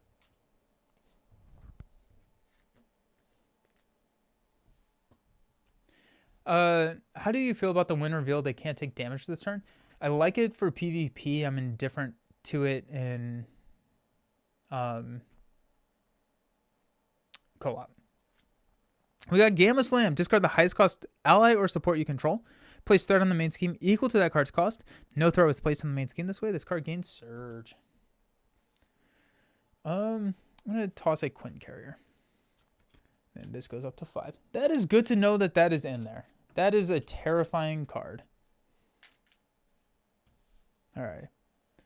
Let's flip to Dense. We'll draw a card into Two Gun Kid. We're going to use Martial Prowess to play Surprise Attack to deal 4 damage. Takes us down to 7. We got Vivian attacking for 4. Takes us down to 3. And then Thor attacks for 4 to win us the game. Boom. Yeah, She-Hulk threw a lot of damage at us. That was scarier than I thought. Gamma Slam could be... Oh, Gamma Slam is amazing in PvP. Oh, that's disgusting. Imagine losing to a Gamma Slam turn 1 away from winning. Yeah. Or dropping like your Avenger Mansion on turn 1 and then Gamma Slamming that. Oh, brutal. I wish they would have given us Civil War versions of the standard sets. I feel weird seeing villain art when I'm playing against a hero. Yeah, that's fair. They gave us like the standard PvP, which probably took a lot of those card slots. But no, it would be nice to have that. I do know that that's another video that I have written out but not filmed, is the printing of custom content and everything. I was going to do that in collaboration with another creator, and that fell through. And then life happened. So all of that to be said, there are custom standard, there are standard art sets for, or custom art sets for the standard cards for each of villain. I don't know who made them, but I know that they're out there. Where do I put She-Hulk in terms of Civil War? I liked her. I thought she was fun. She's a brawler. Brawler was scary. Brawler was very, very scary. We're gonna play Vision next. Who should we go? Who should we play as? Probably gonna go get something to drink while after that. Scarlet Witch? Heck yeah, let's do it. Yeah. I missed the end of the She-Hulk. Were you able to beat back Taskmaster and Ultron? Yeah. Yeah. That was brutal. 2, 4, 6, 8, 10. Alrighty, cool. I'm gonna go to the be right back. I'm gonna grab Scarlet Witch, who is right behind me. I'm gonna go grab a drink. We'll be back and we'll play Scarlet Witch versus Vision. I completely missed the thematic. Yeah, that's amazing. Cool. Awesome. See you soon. Where's the button? There it is.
Alrighty. What is that on the... Oh, thank you for the follow. I appreciate it. Or Shadowcat for an intangible battle. That would also be a lot of fun. I grabbed Scarlet Witch. Looking forward to Scarlet Witch. Scarlet Witch is just so much fun. She is just a blast. We got leadership as a suggestion, so I'm down with that. And I don't think I've tried a sidekick leadership Scarlet Witch deck yet. I don't think it is the strongest way that she can play leadership, but I think that could be a fun way to try it. And then maybe lean into trying to confuse and flip down so that we can trigger superpower siblings even more. Vision lost his mind. The stone is taking his consciousness, and Scarlet Witch is the only one who can stop him. That's sick. That's sick. Sidekick is a lot of fun. Drones go away. We talked about that. We're going to look at this. So Vision has calculated... Oh, nope. We're not on the right one. Calculated risk. So these are the cards that are PvP cards that if you choose Vision as a leader, you can get these cards. Calculated risk. Search the top 5 cards of your leader's encounter deck for an encounter card and deal it to the first player on the enemy team as a fit. That seems really good. That seems really, really good. We got Phase Out. Choose an attachment on the enemy leader with the hero response or hero interrupt and discard it. Nice.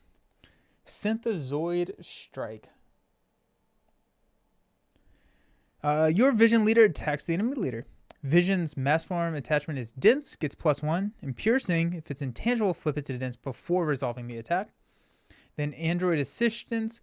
When you spend this resource, flip your Vision's mass form attachment. Cool.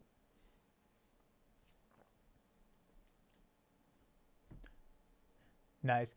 Yeah, I'm going to play just kind of what it came with, just because I haven't played any of these cards. But that does sound like a nasty, nasty combo, Matt. Let's find everything that we need. Alrighty. Web Warrior this week. Challenge with Scarlet Witch was an amazing choice for this. Oh, what was this week's challenge? I missed that. Alrighty. So Vision setup. The enemy team finds Vision's mass form attachment and attaches it to Vision dense side face up. After resolving step 1 of the villain phase, we're going to flip the mass form attachment. So dense, he is +1 attack, +1 scheme. Whenever he would take any damage, reduce that amount by 1. Okay. Okay. And he's a 1/2, and he comes in with 18 health.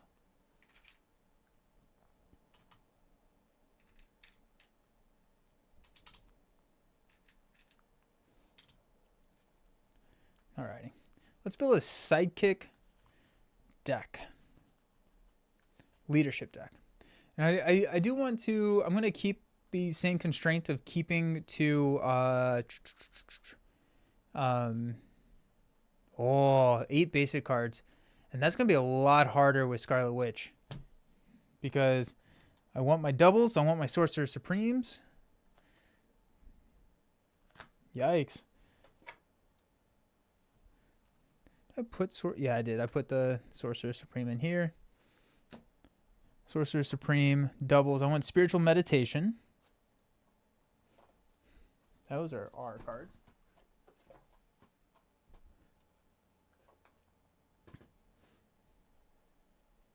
Yeah, limiting the number of basic cards, it makes it a lot harder.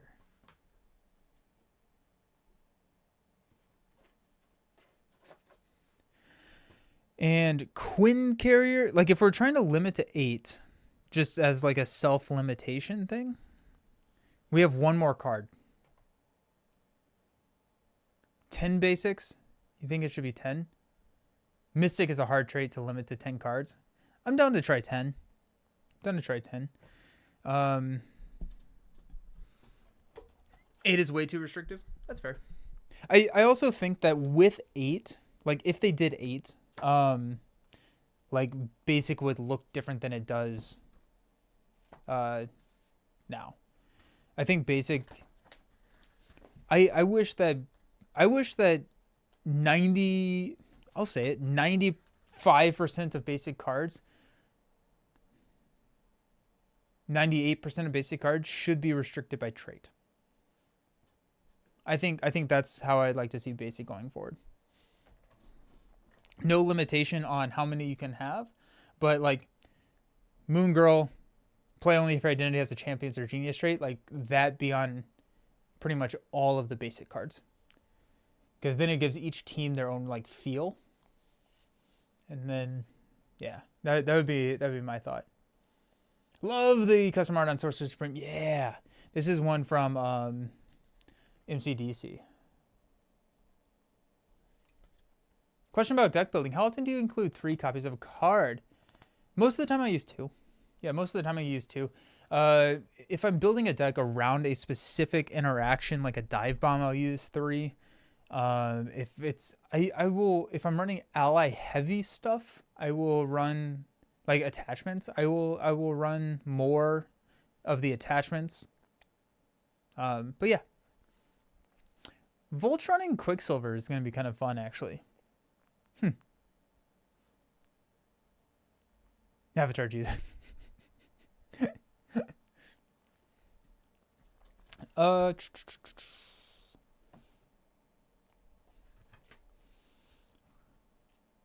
are the other psionic things that we needed?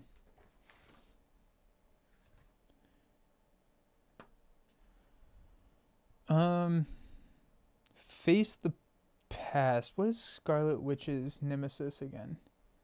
It's like nobody, right? Luminous. I feel like face the past could be fine. We got spiritual meditation. We could grab blood gem. If we're gonna go with 10, blood gem feels harder to include. Order and chaos. When a treachery is revealed from the encounter deck, cancel its when revealed effects and then deal 2 damage to the villain.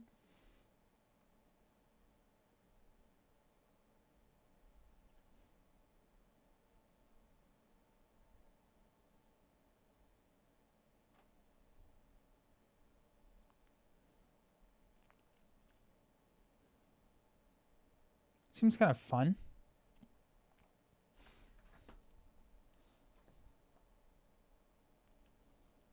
We could run a def focus with her. She does have like her hex bolts are pretty def focusable.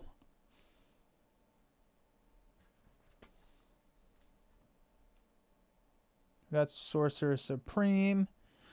Basic spell. No, I'm not a...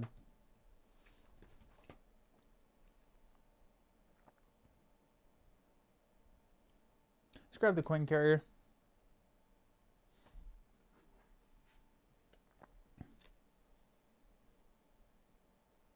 Blood Gem, Face the Past, Sorcerer Supreme, Coin Carrier, Mansion. Ooh, yeah, Mansion is really good because of Chaos Magic.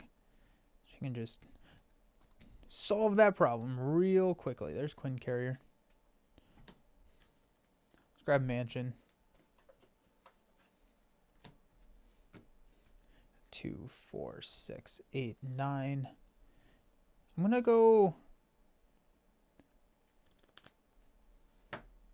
grab X because I like the security of the Confused to flip down to trigger Superpower Siblings.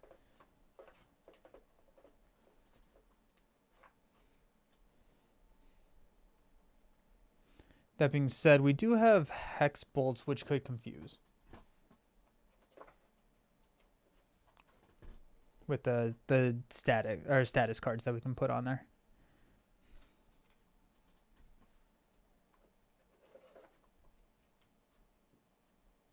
Okay. I'm just gonna grab the one from the binder. I was like, I can't find them. Okay, so there's the 10 basic. Let's go over to blue.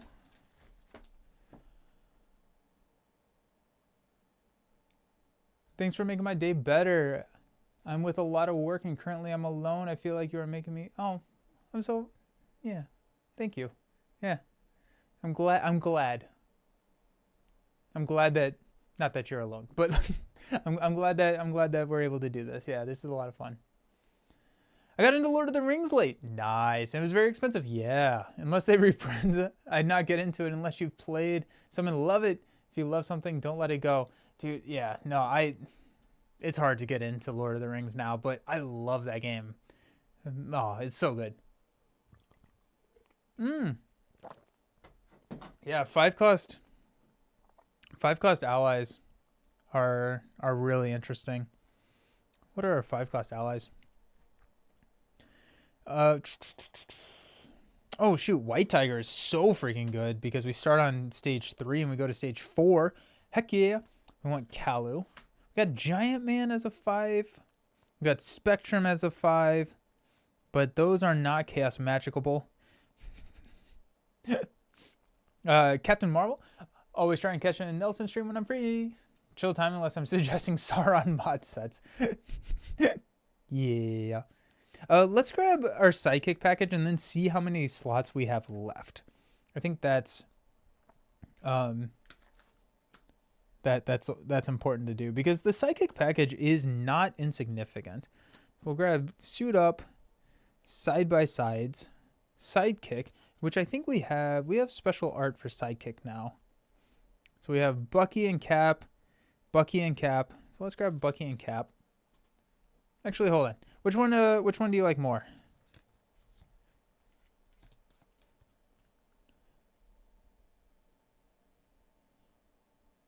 Top or bottom?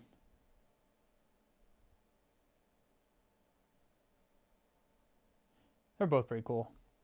The right one? Cool.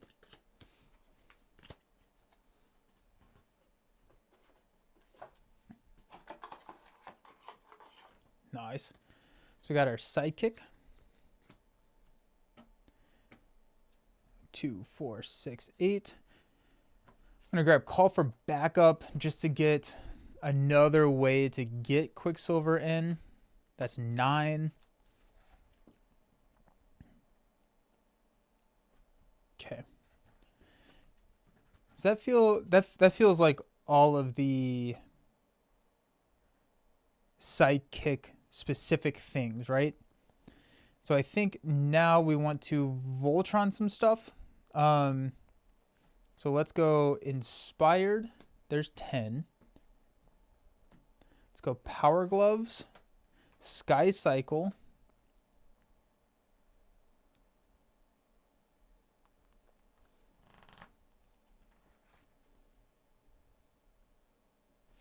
Reinforced Suit. We have 2 slots left. I think I kind of want to use those for allies. We grabbed the alt art version of Psychic. We do have that in there. Don't worry. Yeah.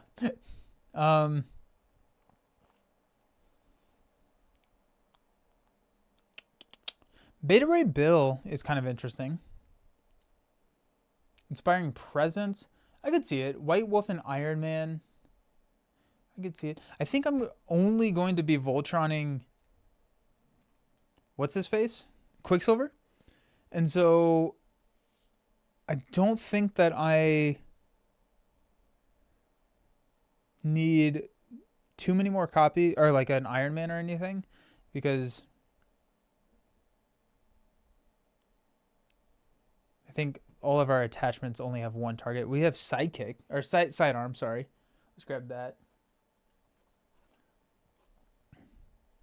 That's the basic one.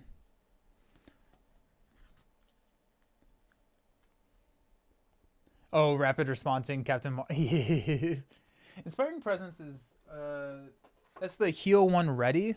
That could work. We have 3 activations a turn already. It does heal, which is nice. What's up, homie? Hey, buddy. Clarity of Purpose. Clarity of Purpose. Yeah, the 10... Oh, ooh, actually, Sidearm is basic, isn't it? 2, 4, 6, 8, 10. Yeah, so we'll cut Sidearm. Good call. Thank you. I forgot about my self-imposed rule already.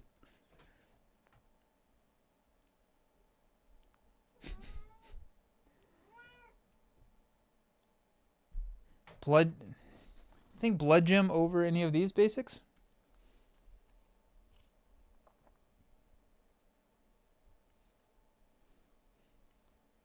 I don't know.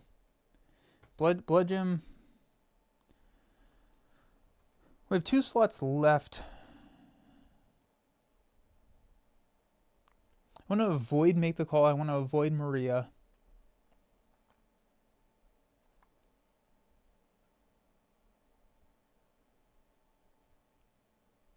Let's go Stinger.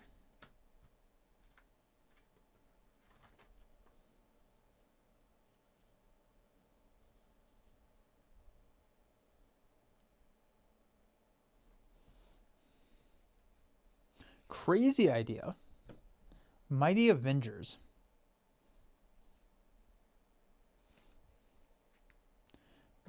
We cut X. We run Mighty Avengers. We have a basic slot left open, which I don't even know if we'd use. I think I want another Avenger at that point. Squirrel Girl? 1, 2, 3 with Quicksilver. 4, 5 allies. That feels decent. Plus, we have so much manipulation with the deck. That feels good. Blood Gem always feels like a trap.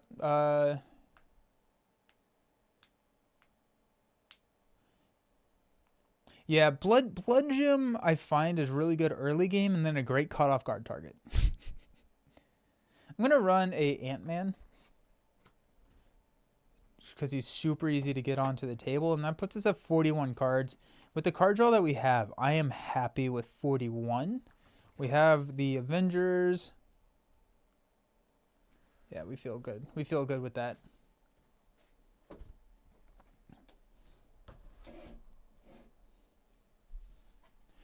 Also, backstory into my cat.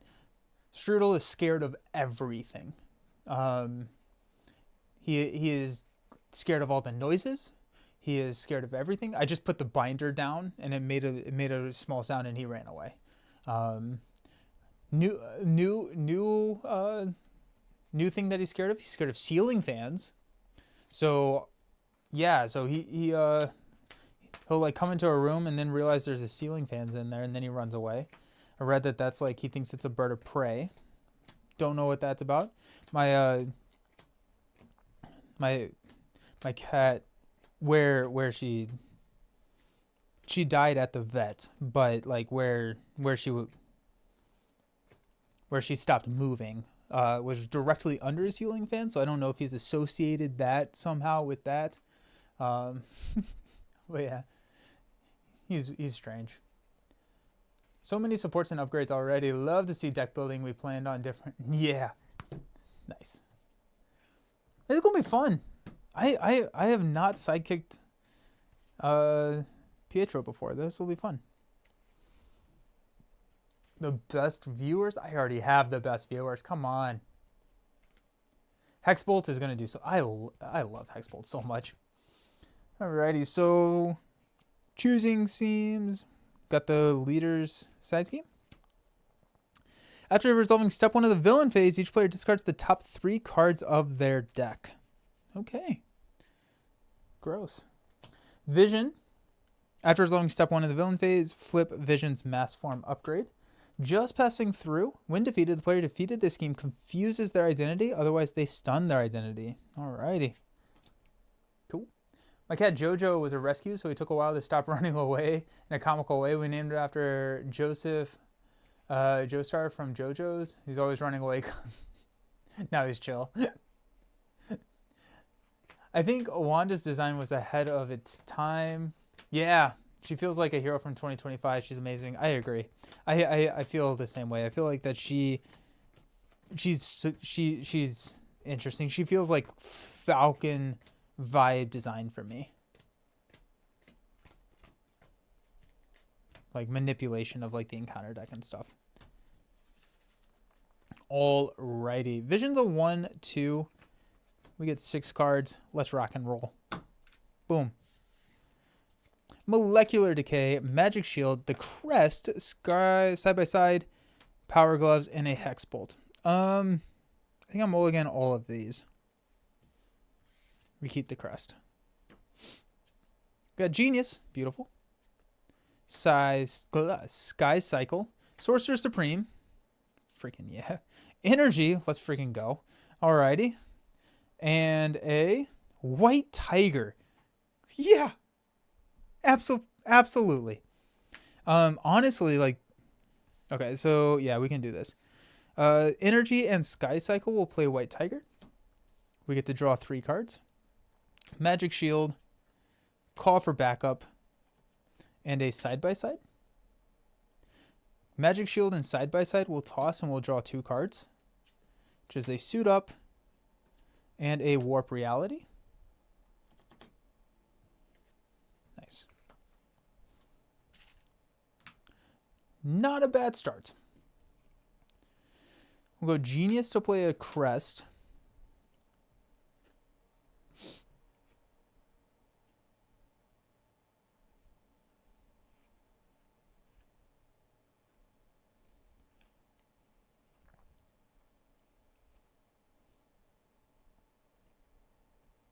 Actually, we're gonna hold on to the crest. We're gonna go Genius to play Sorcerer Supreme. We're going to flip up to hero form, Suit Up to play Call for Backup. We're going to thwart down, Call for Backup. Go get Quicksilver. Put Quicksilver into play.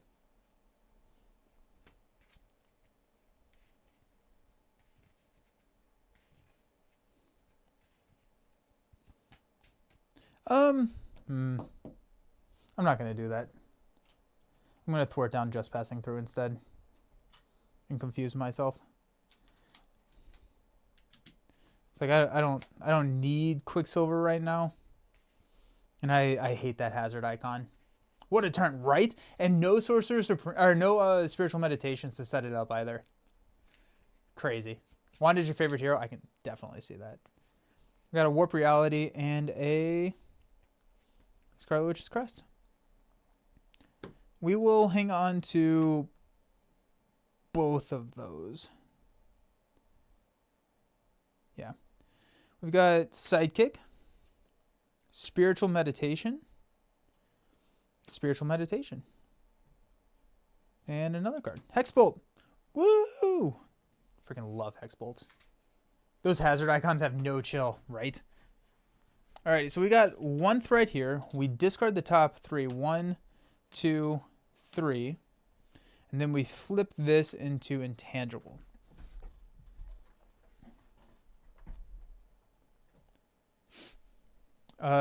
Vision's going to attack us for 2. I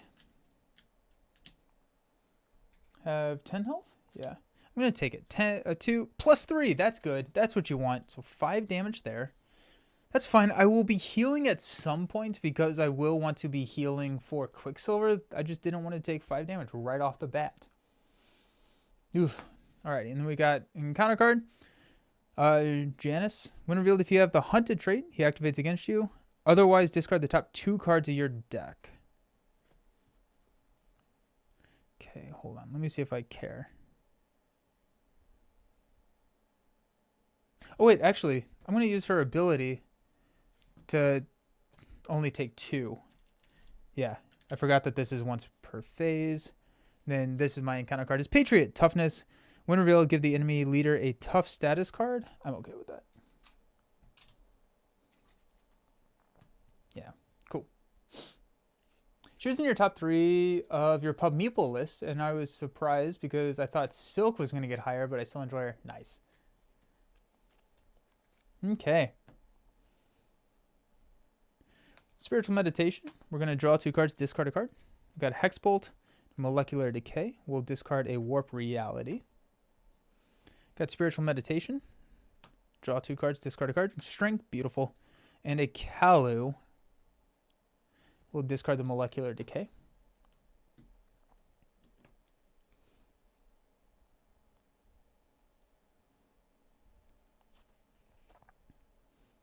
Going to Strength play a Hexbolt. not yet. Hold on. How am I doing this? Let's go strength to play the Scarlet Witch's Crest.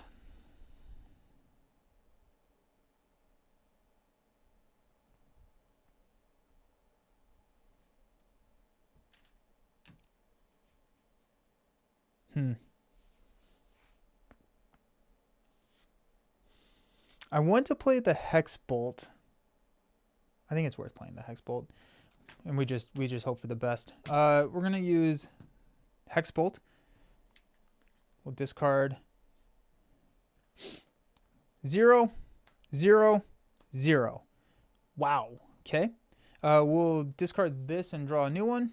0. Okay. We will deal 6 damage here.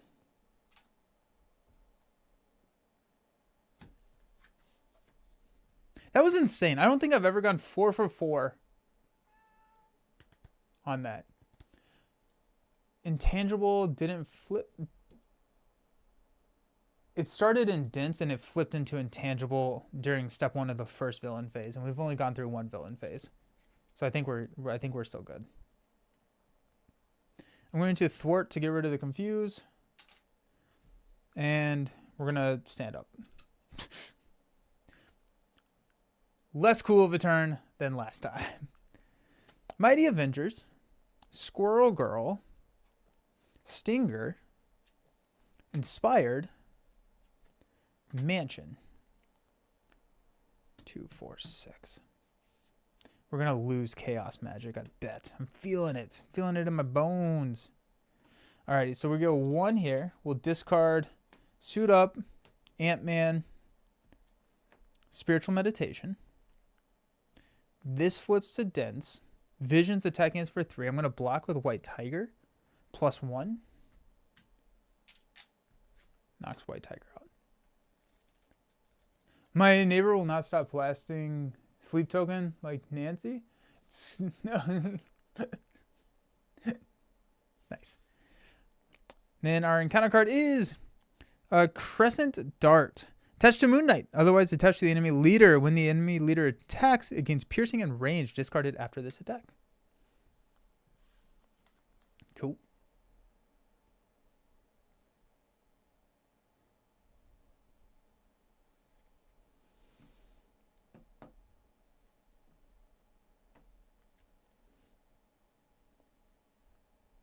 Okay.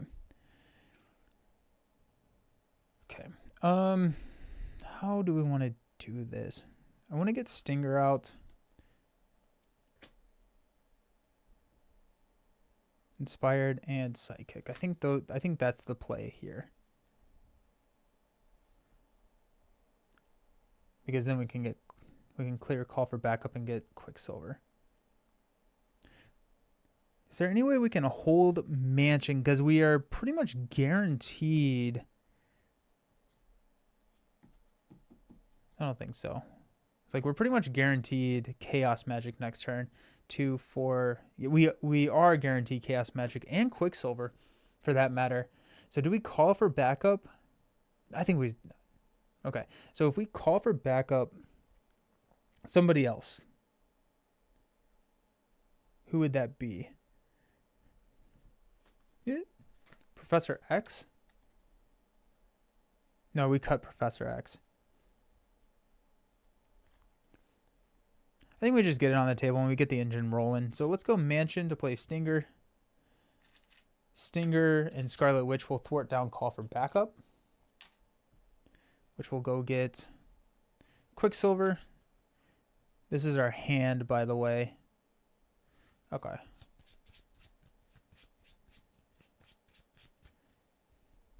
Quicksilver enters play. We got Squirrel Girl to drop an Inspired. Mighty Avengers to drop a Sidekick.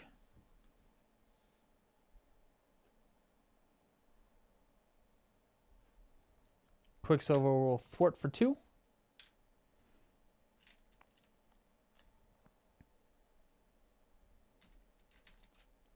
And then we can ready Quicksilver once per phase. I don't think we're going to do that. He starts in intangible for the hero side, so it's different that he starts in dense. So yeah, that's weird. Hold it. No, yeah, well, oops. All right, let's stand up. I do like the dense flipping. I think that's kind of interesting. It's fun to kind of try and time it. We got all these cards. And an encounter card. Chaos Magic side by side, Reinforced Suit, Molecular Decay, and Agatha. First Aid I think First Aid could have helped. I don't think I'm too concerned about the health of Quicksilver, mainly because when I recover, he heals as well. And First Aid, I don't think I'd put it in a base as one of my basic slots. Are these winning hand promos? This one is not. I forgot who did this. Noob Song did this, and then this is from MCDC. Yep. No space in the deck build. Yeah. I do kind of like limiting to 10. I think that's fun. I'm enjoying that. It creates, I think, more diverse decks. One more card. Give me Avengers Mansion. Another suit up. All right, cool. Hope Summers is really good with Wanda, yeah. Oh, and she gains the traits of everybody, so I probably could have grabbed Hope Summers. Yeah, I didn't think about that, just mainly because I didn't want to grab her because she wasn't Avenger, but she gets the trait of everybody.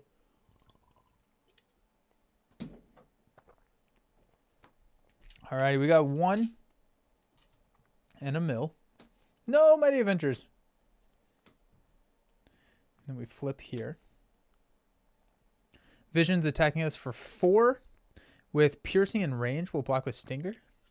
5. Then this discards.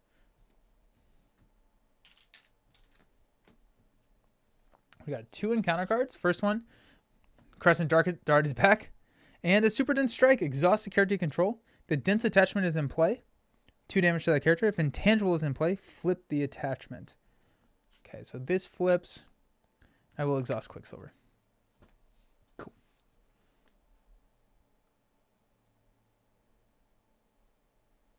Does 10 basic limit include basic allies? Yeah, that's how I'm playing. It's 10 basic cards, including allies and resources. Yeah. Power of Flight. Power of Flight is interesting. Yeah. One of the other things that D20 brought up on that video was like it would be interesting if there are no basic doubles. His argument was that they're in every deck, they're too strong. Which I think of basic doubles as more of like that is the game. Is we have the basic doubles. I think it'd be interesting. I feel like more resource cards would be used if we didn't have basic doubles.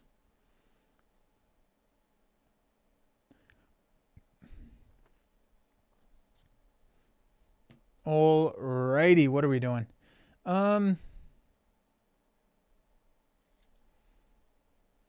Scarlet Witch is going to knock this tough. I'm going to Chaos Magic side by side. So we'll discard Wiccan and Slipping Sanity. And we get to ready Quicksilver and Scarlet Witch. Heal a damage from both, or they get +1/+1. We'll give them +1/+1.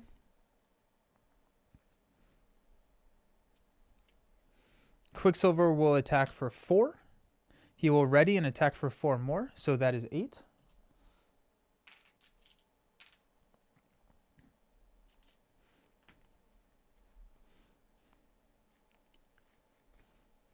Okay.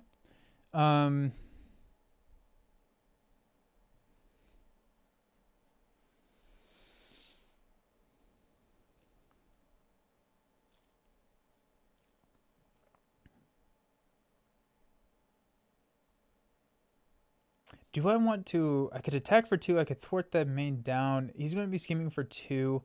It's going to have 2, 4. If it's a 3 boost, which I don't, I mean, like, it's a very low chance that it is. We pop. If we pop, we pop. I'm gonna flip. I'm gonna flip down. We're gonna superpower siblings to molecular decay and suit up to draw 3 cards. Hexbolt, suit up, Quinn Carrier. Okay.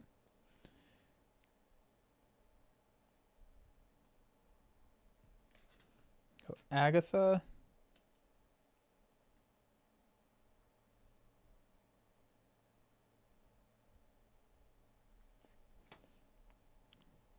You grab Stinger.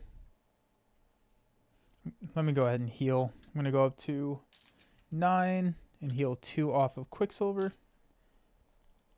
Let's go ahead. Agatha. Oh, I do get to draw with Agatha. Okay.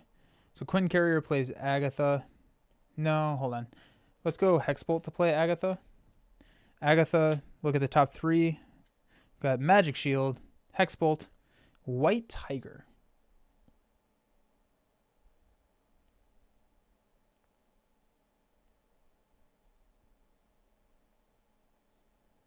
Rest on the bottom of my deck in any order.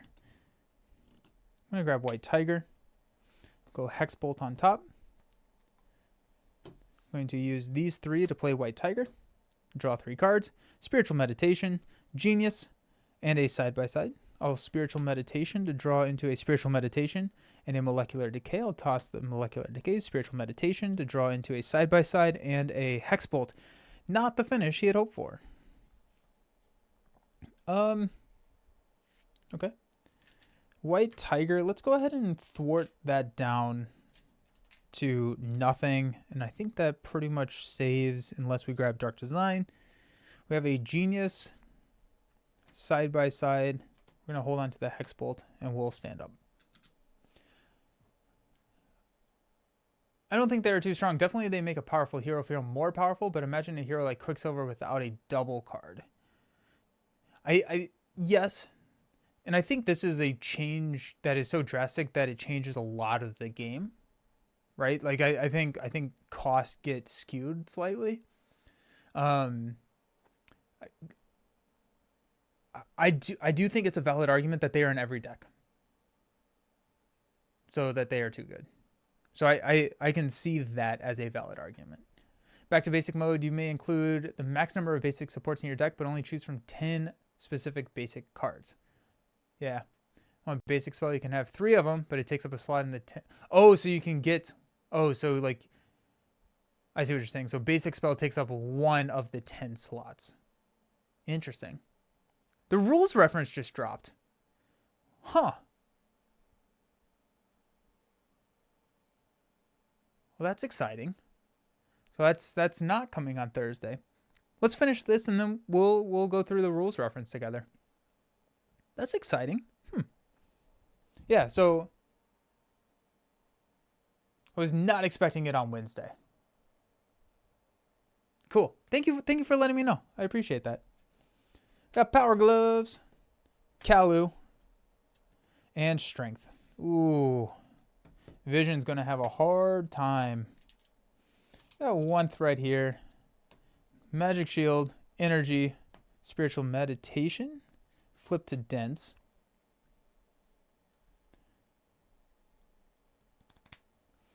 Vision's going to scheme for 2, 4. Takes us to 5. Then our encounter card is Super Speed. Discard 1 random card from your hand. Take indirect damage equal to its cost. We have 6. 5 is Power Gloves. That's sad. Oh well. New rules up and running. Am I cheating?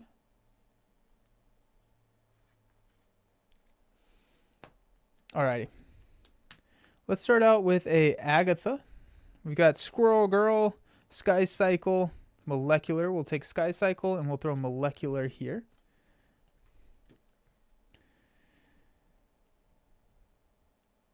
Ooh, Superpower Siblings is tough to... I guess we'll go side by side and a...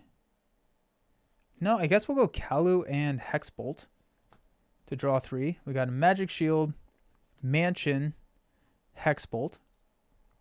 Okay. Agatha all along.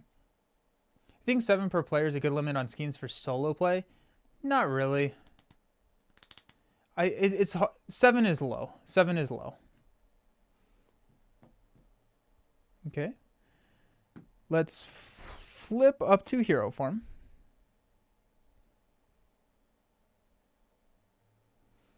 Let's strength a Hexbolt. 2, 1, 2.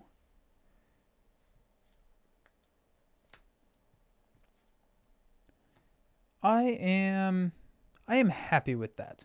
So we're going to take this down to 3 and draw 2 cards, which is a Hexbolt and a Magic Shield. Okay. Quicksilver, hold on. Yeah, Quicksilver will go ahead and attack for 3 to take us down to 7.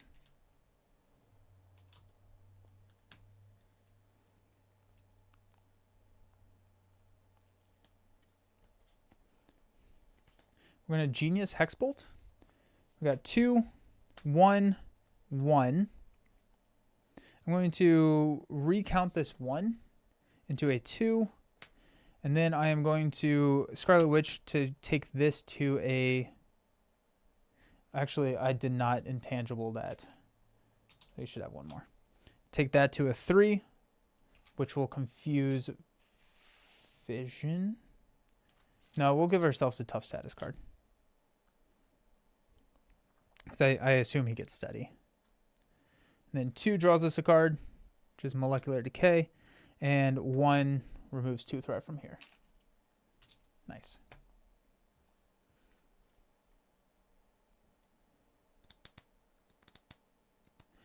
Yeah, 28 and 4 player. I feel like it's fine with more than 1 player.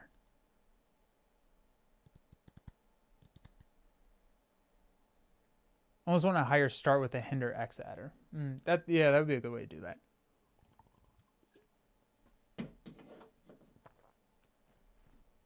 Okay. Oh,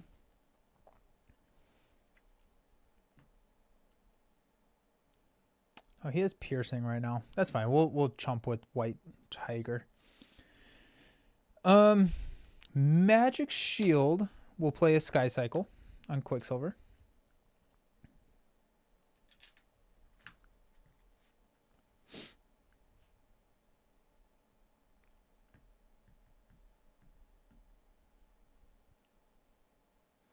And then we will come back. We will attack for 1 here. Nope. We will thwart here. I had already taken into account the side-by-side. Mansion and Magic Shield will play side-by-side, which will ready both of our heroes. And I have to think about this. So we could go 4. We will heal 1 from both. Instead of giving the +1/+1, because we can attack for 3.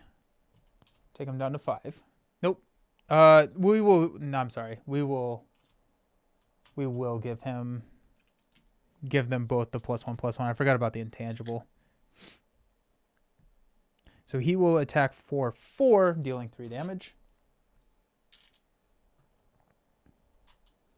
We will use his action to ready. He will attack again, dealing 3 damage. And then we will Sky Cycle and he will attack again to push him. Steady, when revealed, deal each player an encounter card. Vision cannot take damage this phase. And then we flip his mass form and he comes in at 22. Everything from the Age of Apocalypse is now current. Huh. Where was I? What's up, MD? Phantom Flip. I was...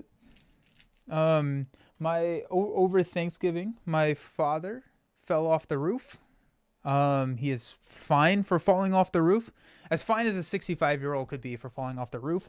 And so I spent a decent bit of time down, staying with him to help him around and everything. And then also my cat passed away during all of that, and so I took that pretty hard, and so I just needed a little bit of time. But I am happy to be back. I'm happy you're here too. After you guys watching and discuss the new rules reference we dropped this week, it's almost like they're trolling everything from the don't spoil a rule. Yeah, I'm excited to see what goes on. I'm gonna hold on to molecular. I feel like we're in a push mode right now. Ooh. Okay. Scarlet Witch. Thwarts. Cool. All right, let's stand up. We've got Squirrel Girl, encounter card. We're going to be resolving 3 encounter cards. That's terrifying. Sending. Oh, I appreciate it. Thank you. The rules can't stop me because I can't. For me, the sweet spot should be fix 6 limit with hinder 3 per player. Oh, I see what you're saying. So like a base and then add on to the base. So like a solo player would have 9, whereas a 2 player would have 12. That makes sense. Yeah, I appreciate it. I feel better. I feel good. It was good. It was also like nice to hang out with Dad for all that time, and yeah, it was good. Another molecular decay, a mansion. Side by side is huge, okay, and a genius. Okay, so we've got 1. We'll mill a meditation, hex, meditation. We'll flip to dense. Vision's attacking us for 2, 4, 5. We'll block with Tiger. +2. There's Moon Knight. What do you think of Vision? He's my least favorite of the 6 leaders. So far, I like She-Hulk more. Vision, yeah, he doesn't seem like he has too much going on for him. Yeah, I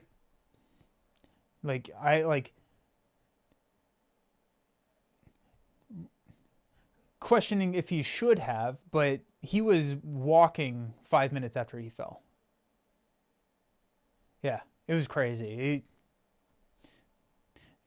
I'm just gonna knock on my door because it happened over Thanksgiving. I got a knock on my door and my mom's like, "Hey, you need to get up. Your dad just fell off the roof." I was like, it's a rude awakening. We got Sinister Strike.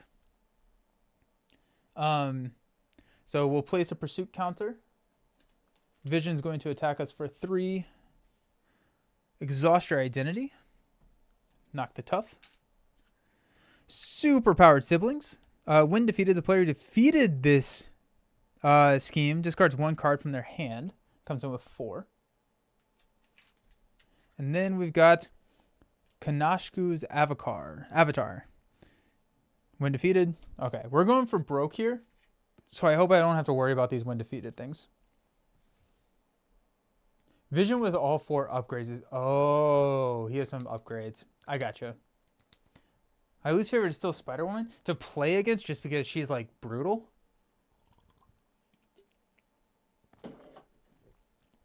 At least in PvP, Spider-Woman is tough. She just slows you down so much. Okay, 22 damage. How hard could it be?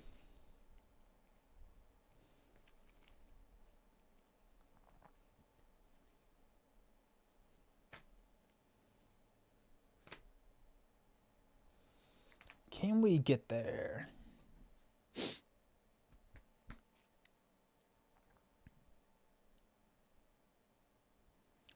Can we get there?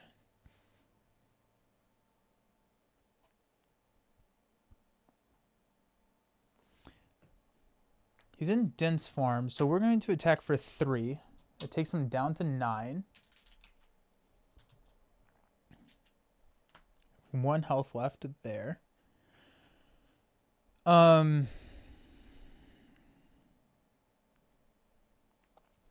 We will play side by side to ready and heal 1 from both of us.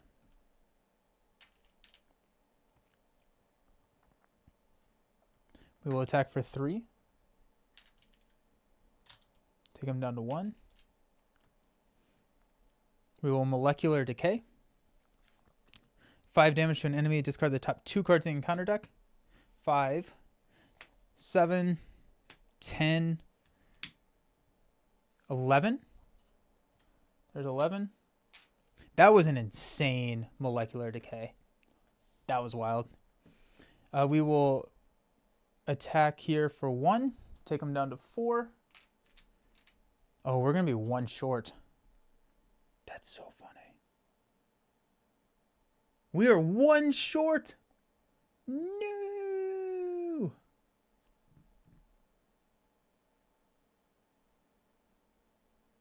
Wild. Huh. Okay, so instead of... Oh, actually, we're good. We're good. We're good. So instead of attacking with Scarlet Witch, I'm going to flip down. I'm going to heal. No, I'm at full.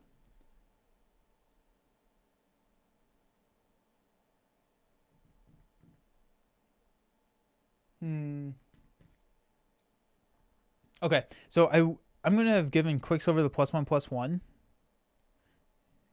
He is still ready right now. He does not have this damage. And so I'm going to heal, which will heal him for 2.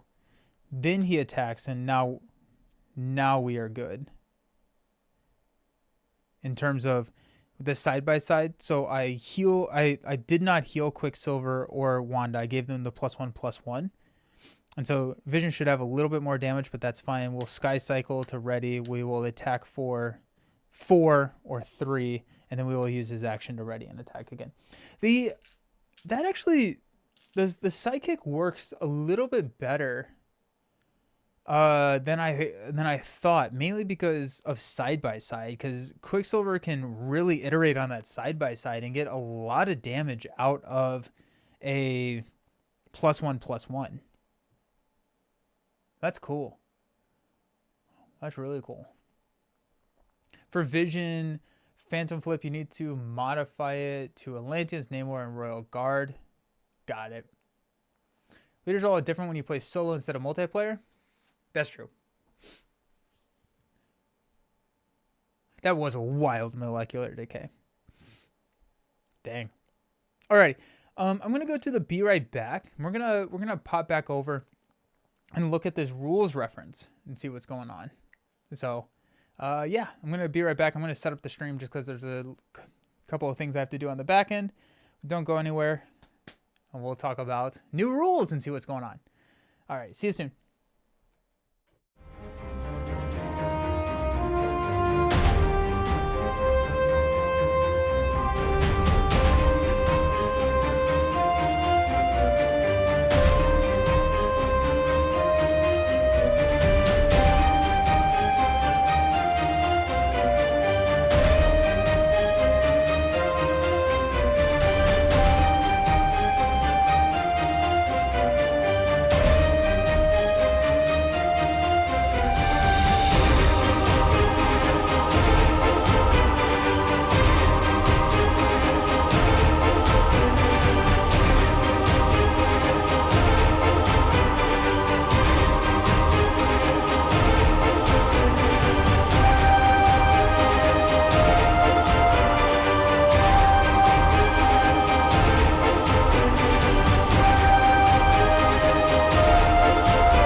Alrighty. Okay, cool.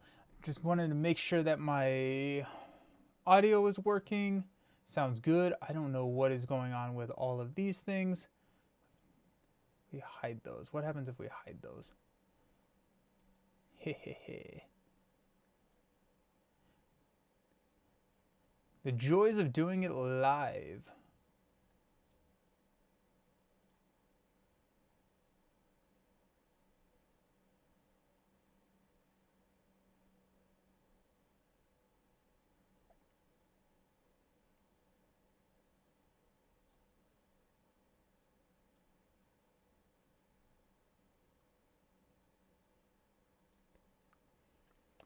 Okay, cool. Okay, we got new rules for Marvel Champions. Rules reference 1.7 came out. They said it was going to come out in the middle of December, and yeah, it did. It is smack dab in the middle of December, 12/17. Here we are.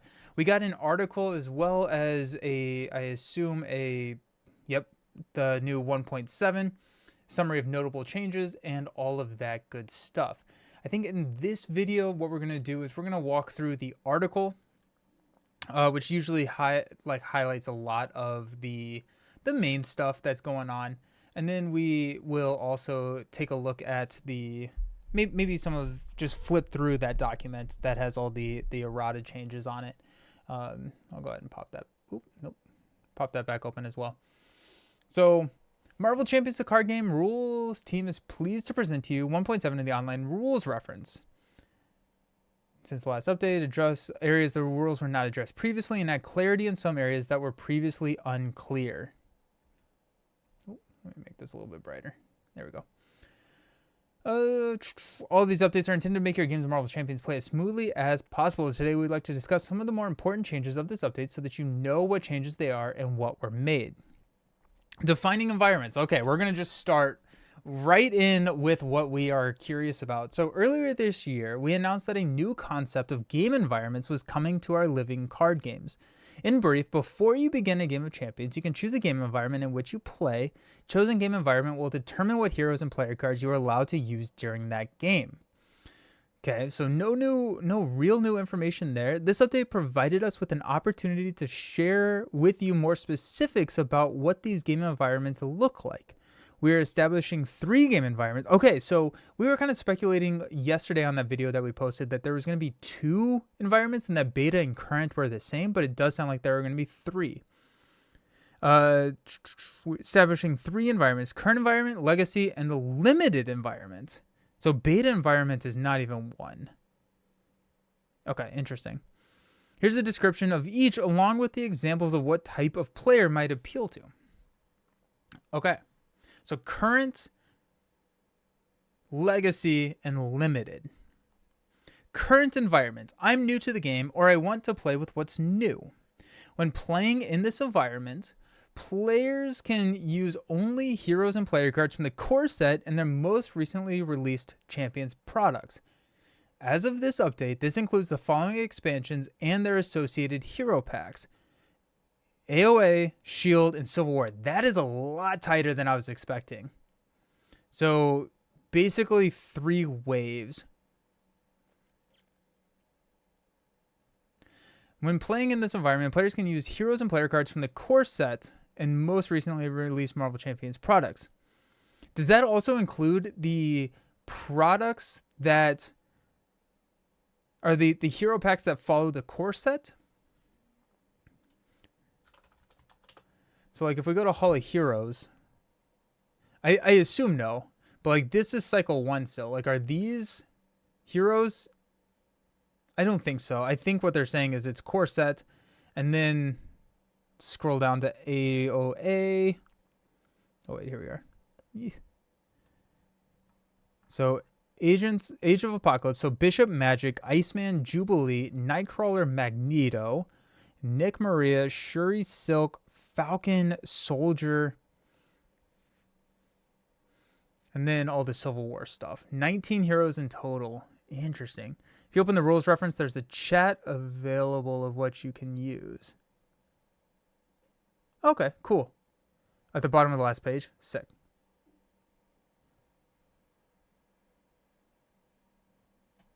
There you go. Game environments. I'm so confused. Okay, let's go back to this. When playing with each update to the rules reference, the current environment will shift to include only the most recent products. Playing within the current environment is the easiest way for a new player or group of players to get into the game. For longtime players, playing in the current environment presents an opportunity for them to test their creativity and skill by limiting the available player card pool. Veteran players will have to seek out alternatives to their most frequently used cards and experiment with cards that they may not have tried previously.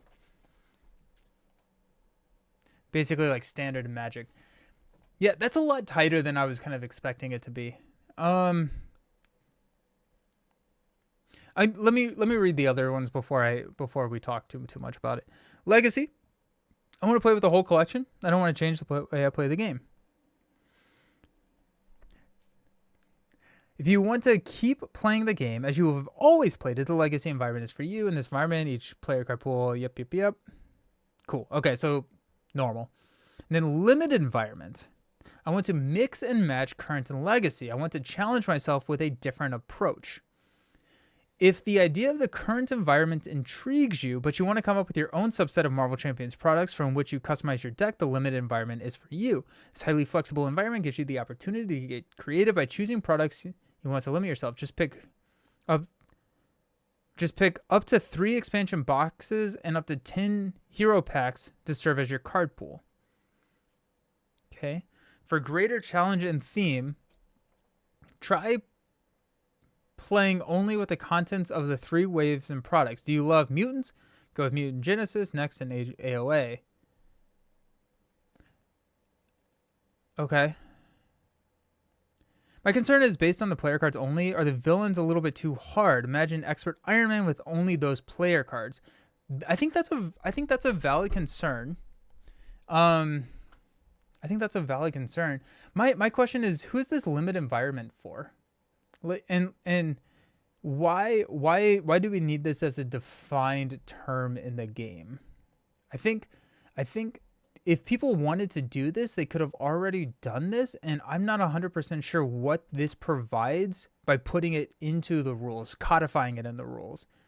Other than I think this is going to cause more confusion than anything. Like I'm unless I'm missing something, this feels like hey, you can play the game how you want to play the game, right? Limited is going to be more for organized play. Okay, I can see that. That makes sense. Hybrid actor, I like that username. Okay, I can see that, especially if.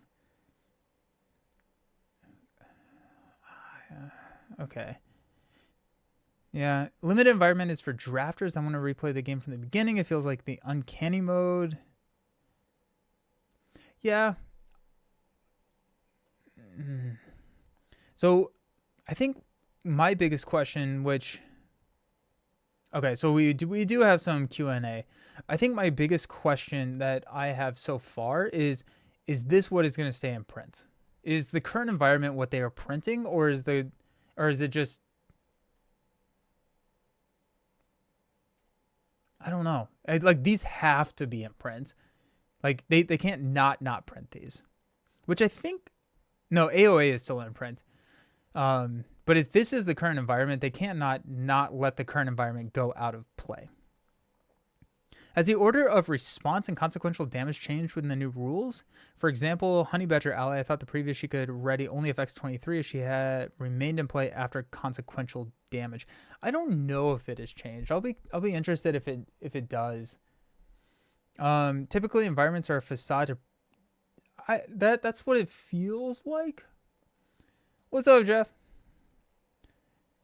Very much support the game staying alive in any way. If this is the only way, it's better than losing it all. That's fair. They're going to drop a rules reference every new cycle. That could be nice. My guess would be yes. I feel like if you own everything, nothing changes. If you're a new player, you can play the current environment. The other one is only for organized play. What is organized play? Events? But why would they limit limit the environment for a co-op organized play? I guess, but they don't really do a lot of OP. Maybe they are trying to, maybe they want to break into OP and do more, and then that could be fun. But like, they can't necessarily do a limited environment OP for the spider waves if spiders are not in print, because that gets feel bad for people who are just entering the game. So I feel like OP is the current environment always, because they're going to alienate players, and there's not a big enough player base to say we're doing OP events with a limited environment of things that are out of print. So current is core plus those expansions, yes. These are the expansions. Maybe this is OP coming back. That's fair. I would like to see OP come back, but I feel like if I put on my FFG hat, OP is current environment. I'm not going to say, hey, you new to the game, you cannot play in this once per month event, right? Maybe they're bringing back older sets with the release of the classic game FFG announced. I could see that. I could also see that. So if they have a limited environment and they reprint it, that could make sense. OP for veteran players? But like, why? What? I don't think that there's any reason to have an OP for veteran players, because the goal is to always be bringing new players into the game, right? And so if you say, hey, we're going to host an event for veteran players, you're going to alienate anybody who wants to play or wants to try it out. And I feel like OP is going to be the time where new players come into the game, right? Like, I've been at OP events, not necessarily like, no, I have been at sanctioned OP events where we have new players at the table because it is something that the game store is putting on. And so I feel like OP is a time where you can say, hey, Marvel Champions is awesome, come try it out. But you can't try it out unless you spend $200 on this product. Right? I guess you could proxy it. I don't think OP just has to be one mode. Right. Yeah. Hybrid actor. I think very, very yes. But then what is the point of a limited environment? I think the speculation is the only reason that there is a limited environment is for OP.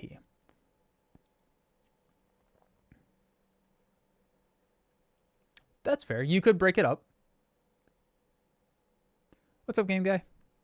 They can do both, but I don't think they can introduce focusing on new and old players from OP from the get-go. That's fair. It just makes I think it's a really hard ask to say we are limiting to, you can only basically play in this OP if you got into the game before 2022. That feels hard to ask.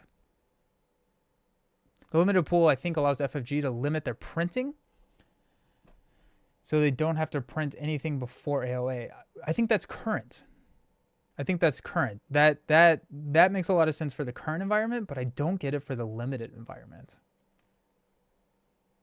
Or the limited pool. Okay, I see what you're saying. Sorry.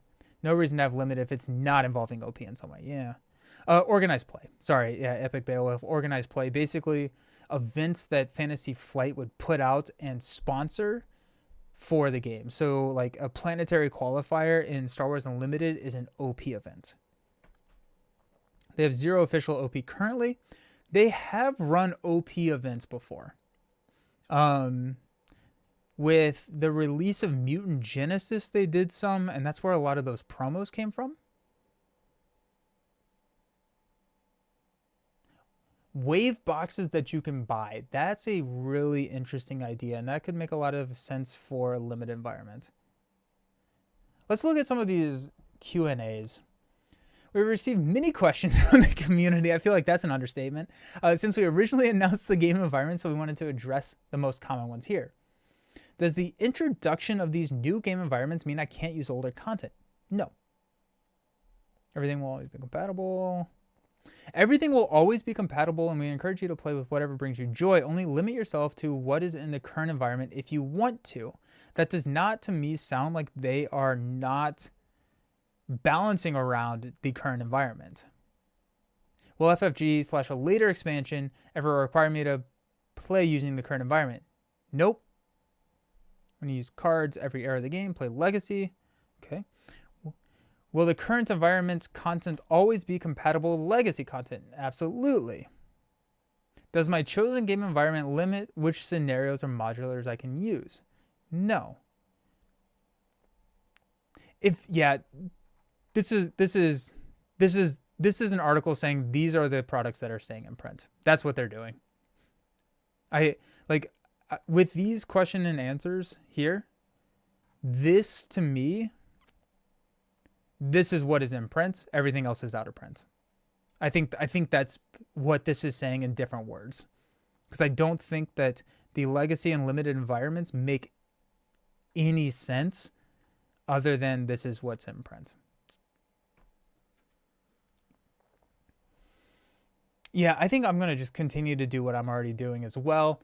There may be sometimes this is the discussion that I have to think about more now that I have an understanding of what the current environment is and what content on the channel looks like going forward.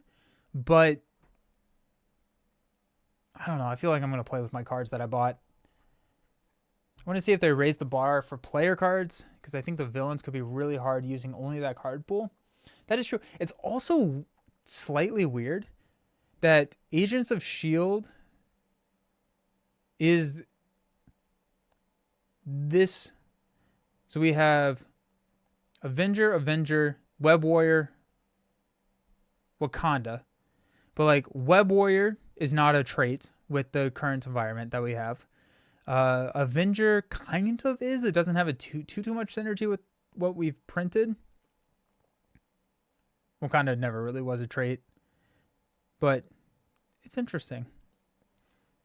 It's kind of fun to think about this. Like, we have team up cards with T'Challa and Spider-Man, and so those are all in the current environment. So they did that well, at least.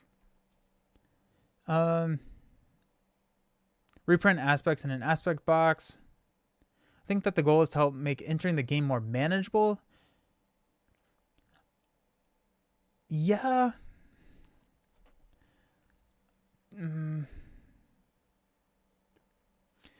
So my gut reaction to that, the goal is to help make entering the game more manageable. Yes. I don't think this does that, though.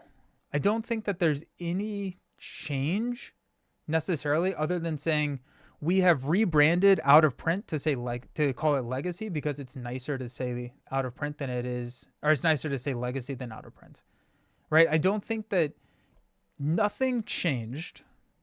Nothing changed other than we now have a name for it. So it's not inherently easier or harder to get into the game. Does that make sense? Am I thinking about that correctly? How can we make it easy to figure out what cards I can use in current because all my cards are mixed together? Yeah. I think my plan was to add another dot.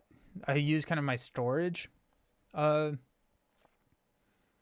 storage situation, and put a dot on the other side of the card and say that this is current environment. I think all this falls flat unless they go hard with OP going forward. Why make a deal about something? People will just make their own rules. Yeah. I think it is easy for new. No. Oh, yeah. Okay. Yes. It's easy for new player. Just 3 boxes. But yesterday, it was still just 3 boxes, right? Like, to get into the game, I guess 4 with the core. These are the boxes that are available to buy.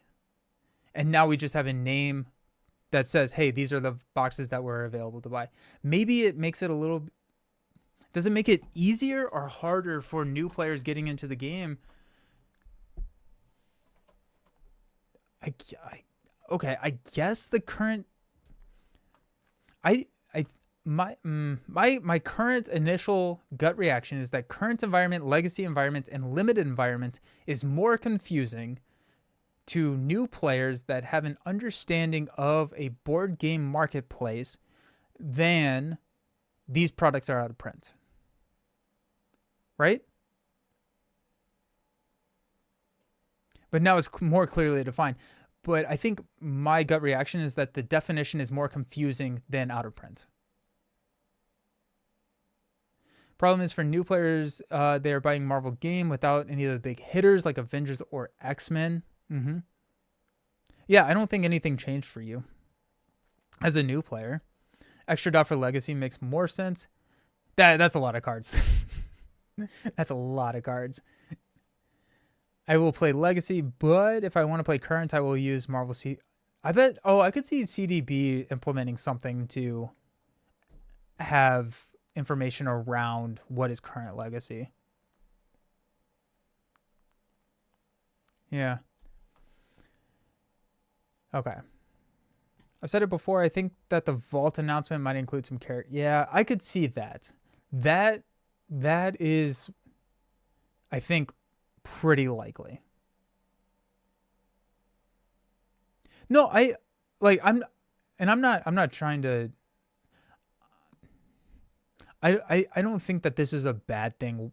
This is not a bad thing. I'm just trying to wrap my head around it. I'm not saying that this is bad, that I don't like this. I'm just saying that I'm more confused as to why these are happening. Because I think if they had said the current environment is what we are playtesting around, that makes a lot more sense to me. But that is not what they are saying. And that's what I always assume that they would be saying.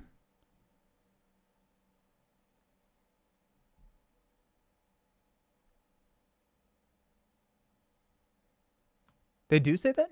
I thought that they said primarily with the current environment in mind. Okay.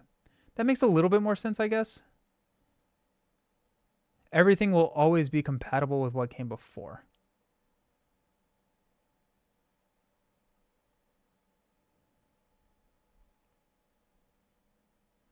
Yeah. I still think it's easier for new players. Okay. Yeah. And I'm not saying I'm right. This was just how I think of it, but I also know that I am not the person to evaluate what is not confusing about this game, considering I live and breathe this game, right? So I don't necessarily have a great understanding of how someone who does not have a very intimate knowledge with this game would like approach this. Yeah. Okay. Cool. Interesting. So I don't understand the limited environment, but the current environment and legacy environment, those make sense. When did AOA come out?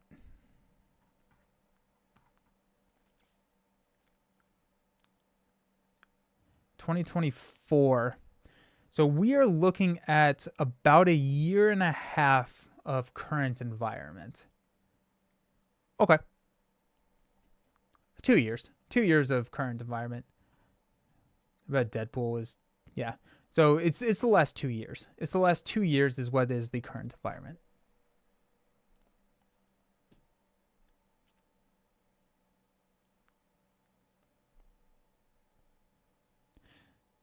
The argument for making it easier for new players, it helps you draw a line, but you look online, the new players, for inspiration, everyone's using old cards. And that's where I need to kind of figure out where and how I want to do content on my channel. If I'm going to label it, or if I'm just going to only do legacy, if I'm only going to do current. I don't know. That's something that I need to give a think to. If you have any suggestions, yeah.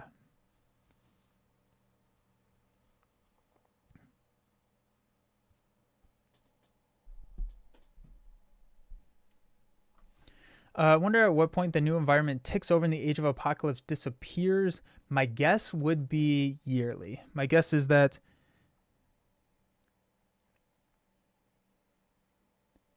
yeah, the way that they have it lined up, we have street level defenders coming out next year, and the entire wave should be complete next year. So my guess is that they're going to stick with the same thing that SWU does, and it's every 2 years.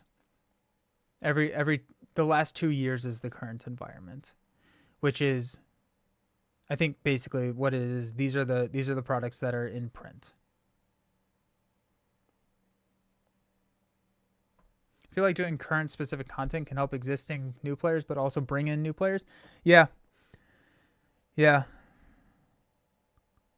Make people interested and less intimidated. Okay, I like that.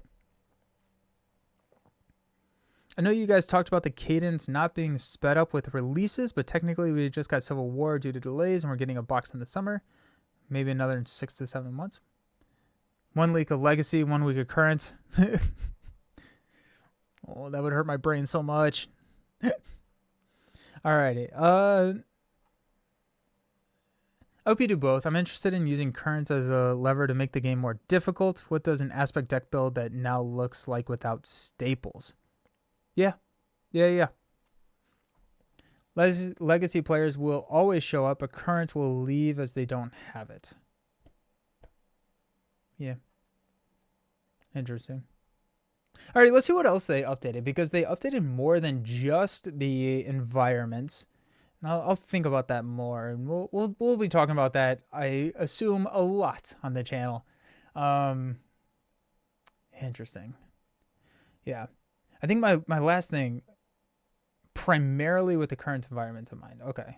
So I will be interested to see how this shakes up, how the design around the current environment shakes up.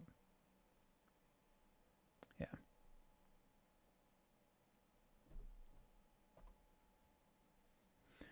Uniqueness. Defining which cards represent the same characters has always been a challenge for this game because all the different ways individuals in Marvel Universe are addressed. Some monikers are shared by multiple people, while some people have different monikers at different times. Dude, Marvel World is insane when it comes to that. Previous rule, we were able to define uniqueness in a way that worked for the game early in its lifetime.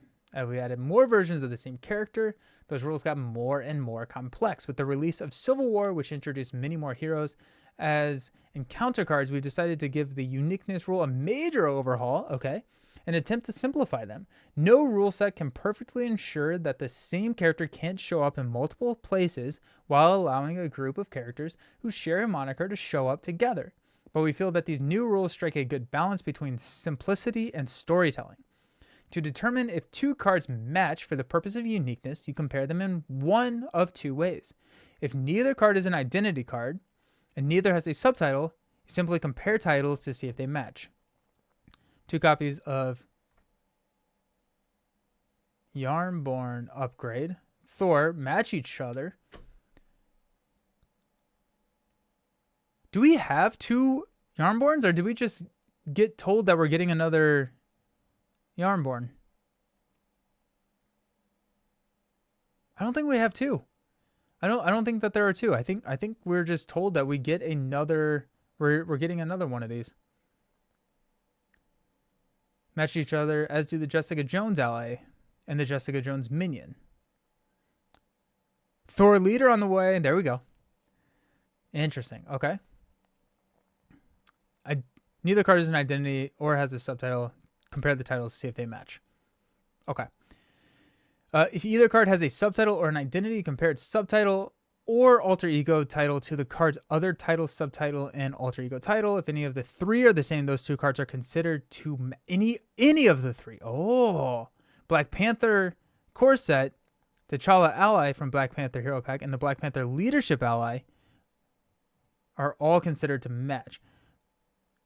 Compare its subtitle or alter ego to the other card's title, subtitle, and alter ego title. If either card has a subtitle or is an identity, compare its subtitle or alter ego title. Okay, so you don't check you're not checking the hero name, is what it's saying. You don't look at Black Panther, you're looking at T'Challa. Because the T'Challa leadership ally, the T'Challa identity card, and the T'Challa Shuri's ally all have T'Challa on them. Okay, but you never look at Black Panther. That makes sense. Okay. Oh, I see what you're saying. You and I are both bringing it. Okay, if 2 copies of the upgrade, that makes more sense. Yeah, so you cannot do that. In case 2 players are playing the same cards. Got it. That makes sense. Okay, I like that change. I think that's a fair change. You're basically checking the actual person, right? Like if you think of it thematically, you're checking the alter ego version of the card. Like T'Challa can't be in two places at once, but Panther and Panther can be because it's Shuri and T'Challa. That makes a lot of sense. Yeah, that all makes a ton of sense to me. There's one matching situation which we choose to explicitly allow multiple copies of the same character to be in play. That's when comparing identities to villains, because villains do not have subtitles or alter ego titles. They will not match up with an identity except in a few rare cases, namely those like Nebula and Vision, where the title of a villain or leader matches an alter ego.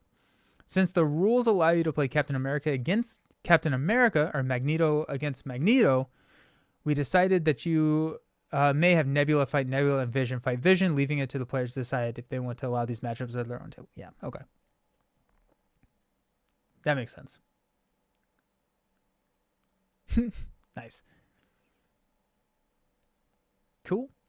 The following updates are important enough to note, but don't require in-depth explanation. Okay, so those seem like the two big things: the environments and uniqueness. Uniqueness makes a lot of sense to me. I'm happy with those changes. I'm happy with the Nebula v Nebula, et cetera, et cetera. And like, honestly, I feel like that's what we need. Like, we don't have to have some like logic. Is like, I'm okay with the exception to the logic for like Vision and Nebula. It just makes sense. Rather than trying to write rules that would be more confusing long term, is you can do this, is I think valid to just say. That was not how uniqueness worked before, because I think you always just did this first one. I think this is the new part, basically. So if you have a subtitle, you're comparing subtitles and not titles, I think is basically how that works. Okay, so choose. We have simplified the rules around what is a valid option to choose effects on cards, rather than requiring players to choose an option that they can fully resolve or must fully resolve, which can be ambiguous in certain circumstances. Players can now choose any option as long as that option has at least one valid target. Sweet. Okay, that makes a lot of sense. I don't know if I was not playing that already. Ownership and control. Address certain situation where cards enter out of play areas under the control of somebody other than their owner, such as cosmic entity events. Okay. Enumerated the conditions under which a card will revert back to its owner's control. In all cases, control of the card remains constant. This means the cosmic entity card that is resolved as a boost card is discarded to the encounter discard pile, not its owner's discard pile. Oh, okay. That makes sense. Okay, so, hold on. So,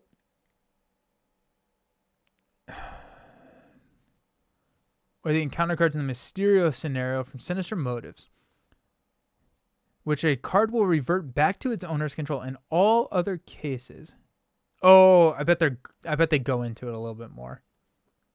The card remains constant. This means a cosmic entity card that is resolved as a boost card is discarded to the encounter discard pile, not its owner's discard pile. The choose is great against kills exhaust all characters or pay one of each. Yeah. Yeah.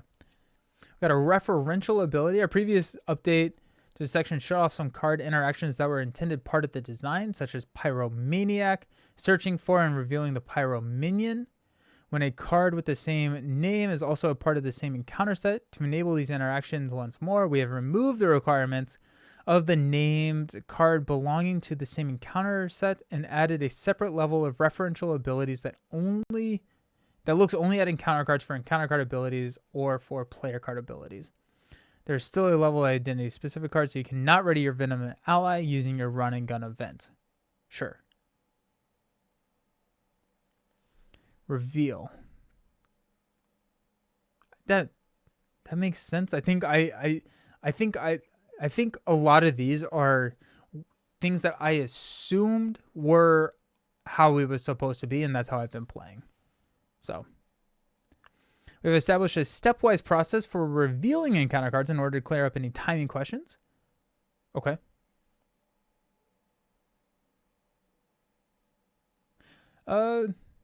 Let's do that. Let's go ownership and control. Let's look at the update to the ownership control stuff.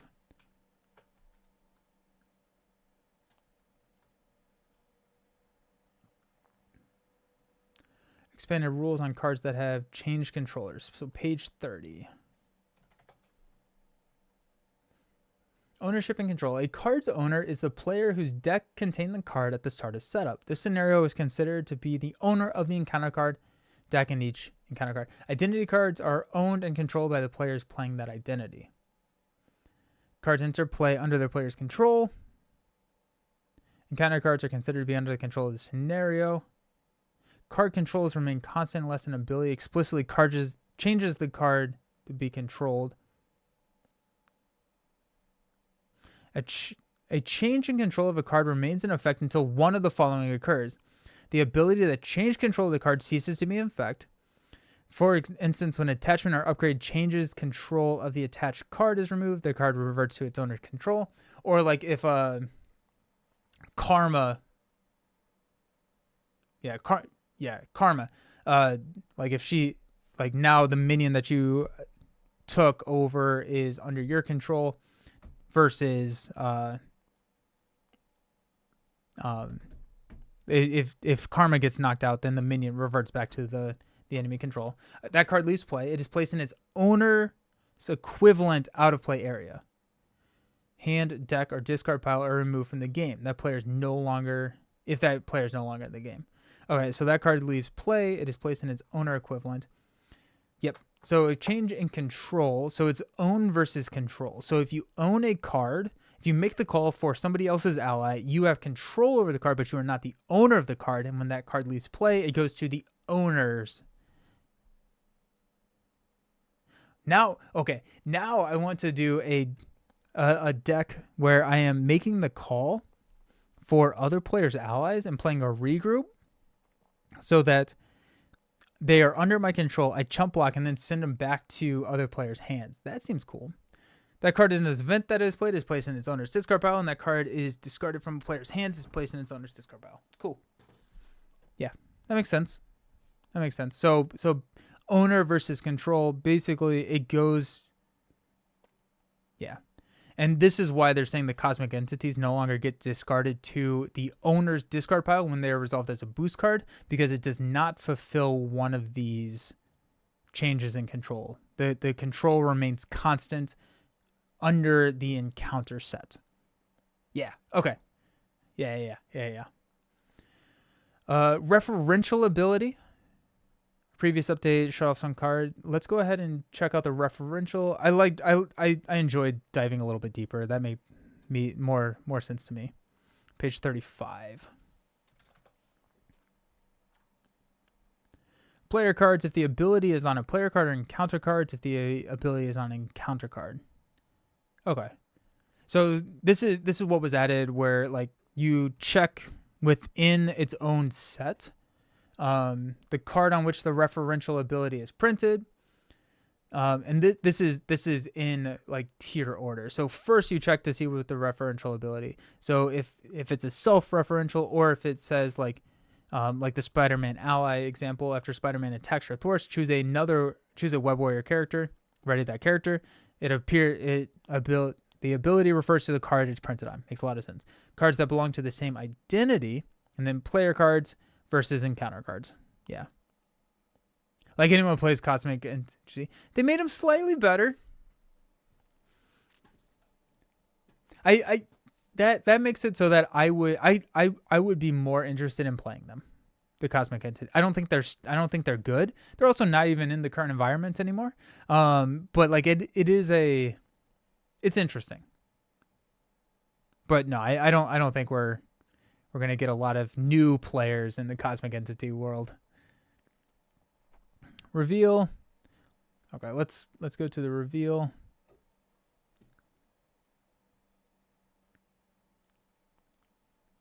Resolved in any order. Yeah,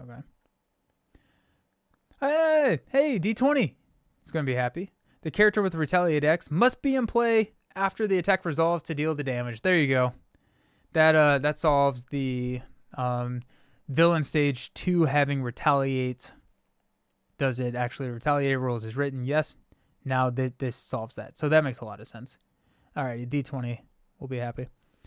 Reveal. During step 4 of the villain phase, each player in player order reveals and resolves all face down encounter cards that have been dealt to them one card at a time in the order in which they were dealt.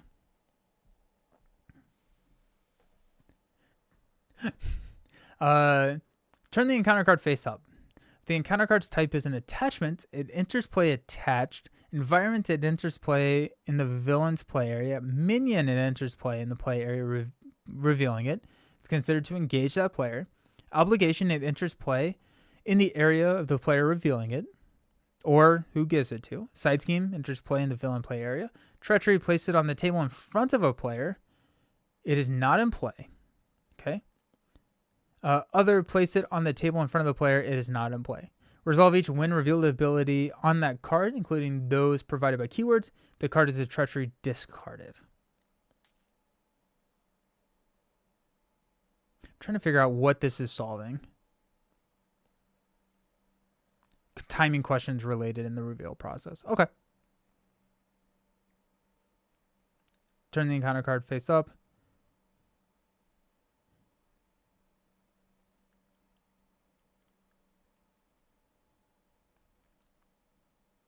Okay. So this is fixing quick strike here. So our not fixing. This is justifying quick strike, because now it's saying minion, it's considered to engage. Quick strike is a when engaged ability, and it has not been revealed yet, because I assume this is when it is actually revealed. And so minion is considered to engage the player, triggering quick strike, then it is considered when revealed.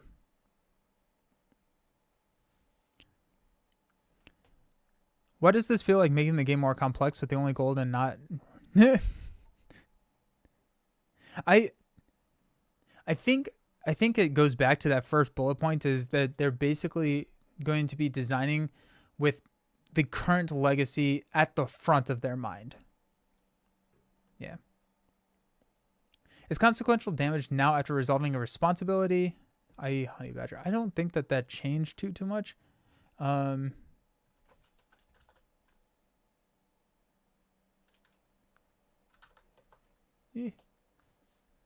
Consequential damage.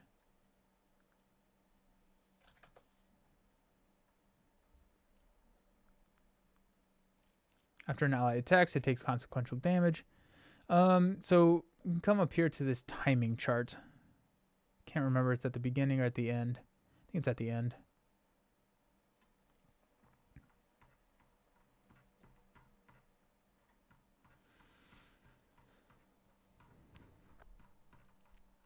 There's so much content for this game. It's sick. Oh, hey, new card backs. That's in the game now. Here we go. Player card. Nope. There's setup. Customization. Where's timing? Oh, that's a bad thing to... Try and search in this document.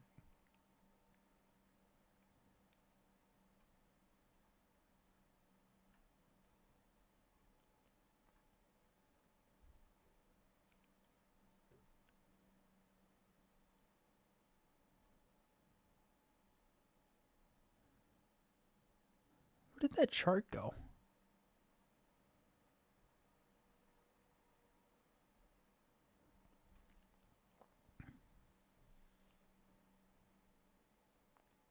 Quick Strike works the exact same way that it's always worked. So let's look at Quick Strike real quick.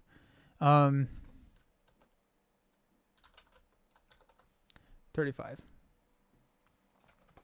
So Quick Strike, after a minion with a Quick Strike keyword engages a player, that minion attacks that player. Then we go to Reveal, which is what just got updated. Reveal. So if the counter card type is a minion, it is considered to engage the player. So this is when Quick Strike happens. Then resolve the when revealed ability on that card. And I would assume that after step 4 is when the card is considered to be revealed. So like your Widow's Bite says after a enemy is revealed, you can trigger this. Yeah.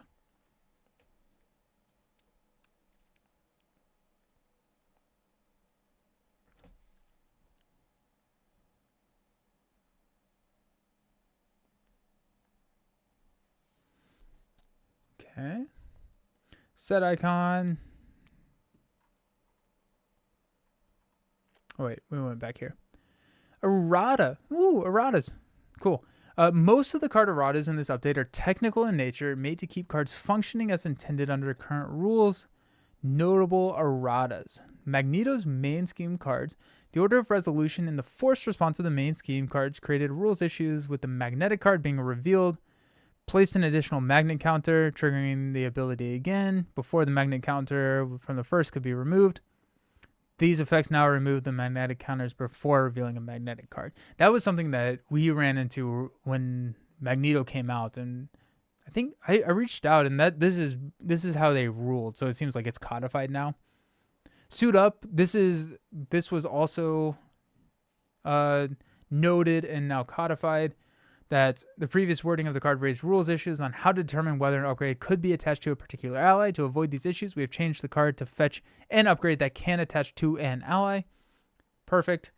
Because that could be like Hope Summers and Sky Cycle, right? Like when Hope Summers is in play, if you have the adventure trait, yes, but not when you grab them. So yeah. Mach 4. This minion's effects of not allowing characters without the aerial trait to defend his attacks was intended to include allies, but allies do not technically make basic defenses as they do not have a defense stat. Okay, sure. Shield Deputy. Some copies of this card were printed without the max 1 per player limit. Oh, that's fun. That's yeah. Does anyone have any of the rare non-max 1 per 1? Magneto is much easier and now not in my top 10. Really? Oh, no, Magneto's still in my top 5 in terms of difficulty. I've always played this way. What they solved was an infinite loop. Because the infinite loop could happen where you just resolve 1,000 or like 4 magnetic cards and then without ever stopping.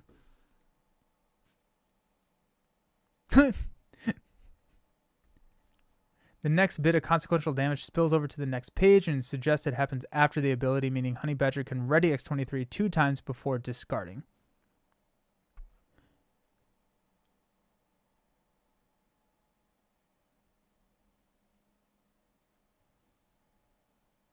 That loop was made him hard. Oof. I think he's hard without the loop. To be honest, I don't think more options is a bad thing for a new player.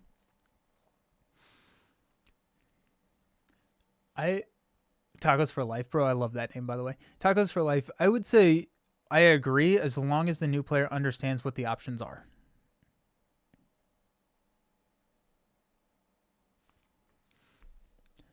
Those are the main changes I wanted to highlight in this update, but there may be others that impact your understanding of the game. As always, if you have a rules question or just can't figure it out, send it to us. Written by Tony Fangi. Awesome. Okay. Cool. I'm just gonna scroll through this quickly just to see if there is any. Oh, actually, no. I want to see what the beta environment is, because they didn't even mention that. Game environments beta.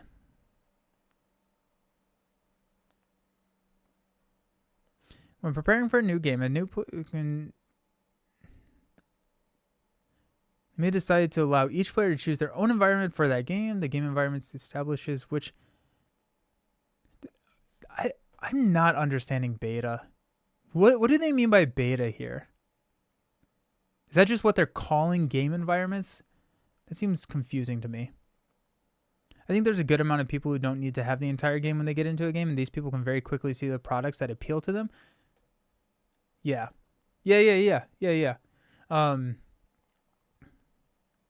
agree. I think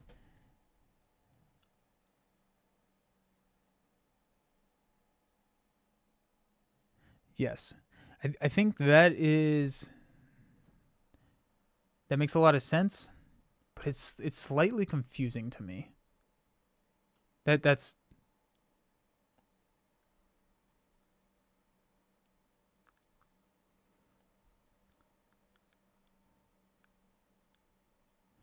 okay. So beta, I think beta is just what they're calling the game environments, or they're saying the game environments we're beta testing the game environments.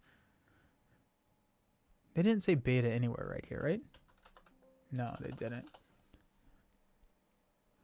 Let's look at it as a business point. I say I own a board game store and I decide to have every product from Marvel Champions available.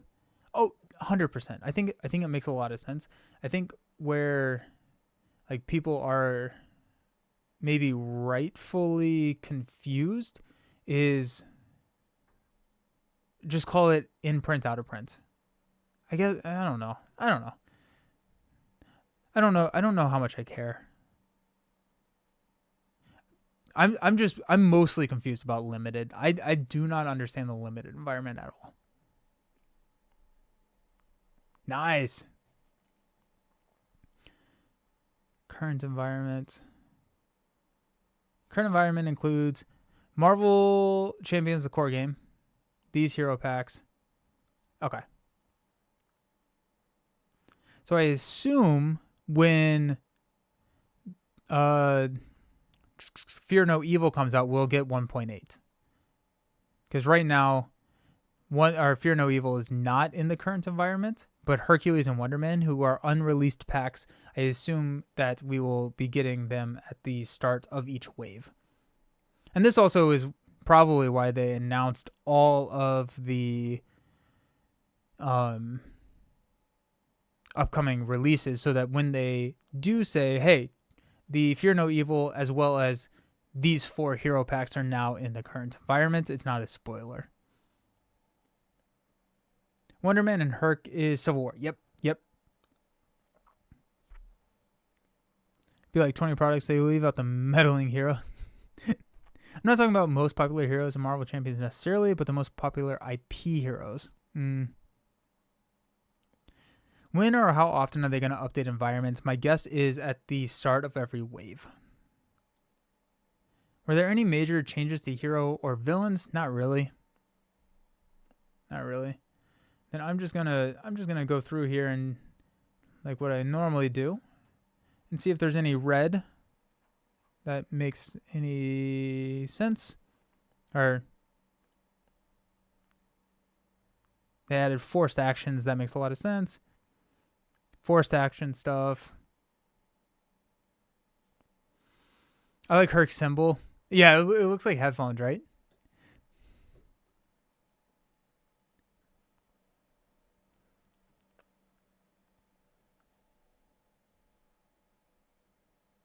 Again, from a business point, imagine just choosing one product from each wave, the most popular IP. How much products are they going to...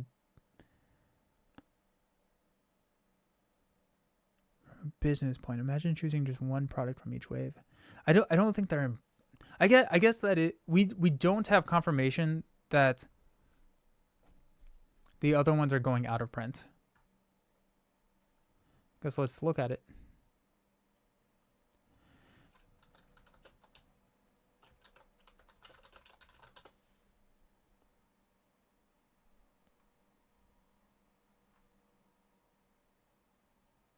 Miss Marvel is still in print.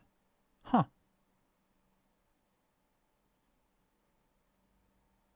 Trickster Takeover sold out. That surprises me.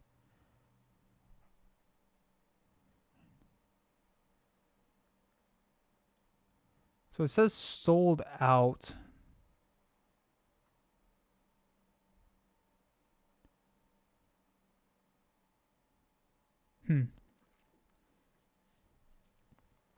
All future releases are also part of current. Sweet. Nice. Okay, so,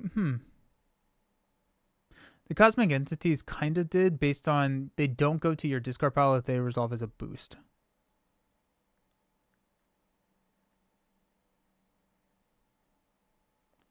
Tacos, I think that's my biggest concern when it comes to new players. They can't get Captain America. They can't get Star-Lord. They can't get like the big names. So I hope we get some sort of reprint or print on demand type situation. The cost ruling is interesting. Okay. A store can get a few campaign boxes.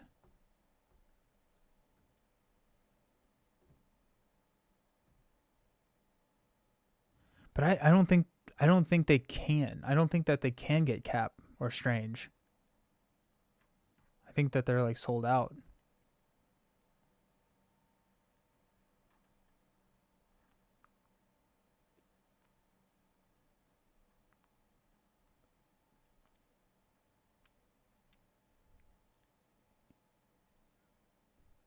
I do like Tiger and Hulkling.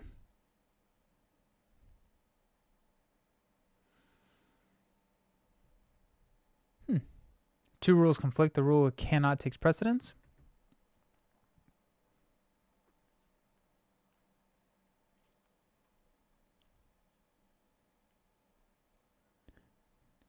Yeah, when an encounter card requires players to choose an option, they cannot choose an option that requires one or more targets if there are no valid targets for that option.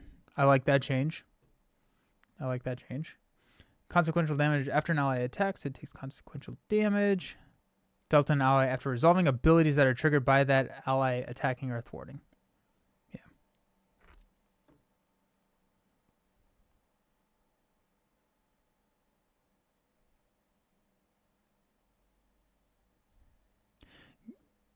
Epic, but I think people get into the game because they can play Captain America.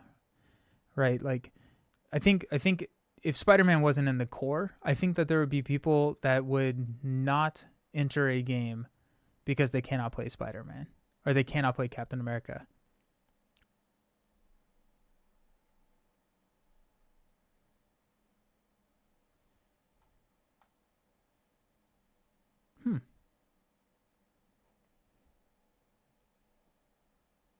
Juggernaut is sad to lose, yeah. Cost. A player generating resource, if multiple costs for a single card require a payment, those costs must be paid simultaneously. A player generating resources for these costs chooses how to divide these resources between those costs. For example, paying a cost for an event with a resource cost of 1, an ability that reads hero action, spend X lightning resources, can spend a resource card that generates 2 lightning resources and use one of those icons to pay for the card's resource cost and the other to pay for the cost before the arrow.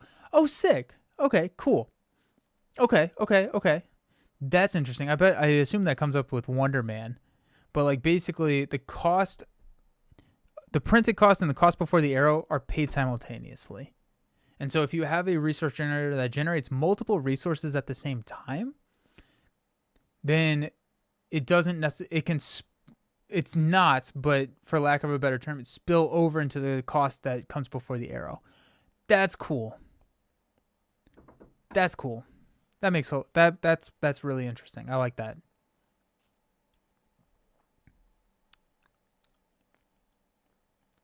They will have to wait the same as we waited for Daredevil. I think that's fair, but I think that a lot of people dropped the game because they did not get Daredevil. Like I think that there are players out there that waited so long for Daredevil and then they just like stopped buying, and then now that Daredevil exists, it's 3 years later and they don't care as much anymore. That's my kind of thought around it. And maybe I'm being too negative about it. Maybe it doesn't matter, but I think that's how I'm projecting my thoughts on it. That's true. That anticipation for sadness is, I think, very fair, Tacos. I think a huge draw for people are the characters, so it's interesting to know they will rotate characters. Like if a casual fan who loves X-Men doesn't pay much attention to Defenders, probably going to drop. That's true. I am curious how this does affect new players, because right now if they look at the current environments and they're like, you see AOA, Civil War, and Shield, those are not, I mean AOA sure, but the other two are not huge IPs, and so I could see a new player being like and then wait, but then on the flip side of the coin, when they do another Spider-Man box, then you're going to get a lot of players entering at that time. So I'll be interested to see how that drives sales. That'll be fascinating.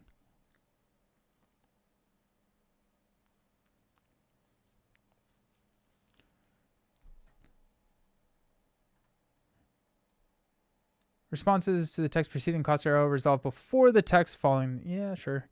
Abilities on encounter cards are not affected by the crisis icon. That fixes.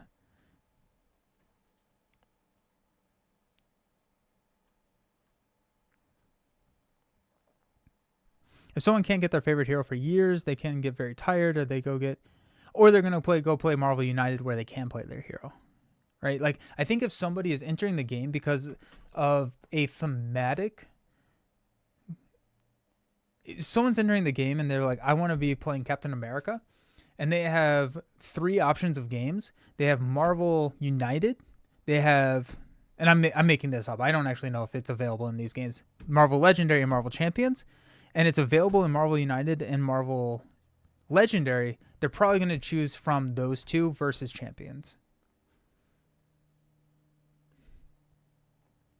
I don't know. That's a question more than a statement.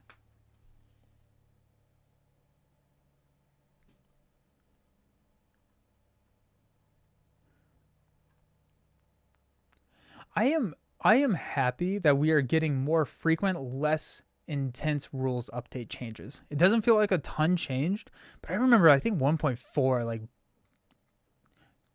it was like an hour-long video which, to be fair, we've been doing this for an hour, but this is more conversation, just outlining everything. So I like the more frequent communication. It's hugely appreciated. If an event has more than one triggered ability on it, the player choosing one of those abilities is the trigger. Okay.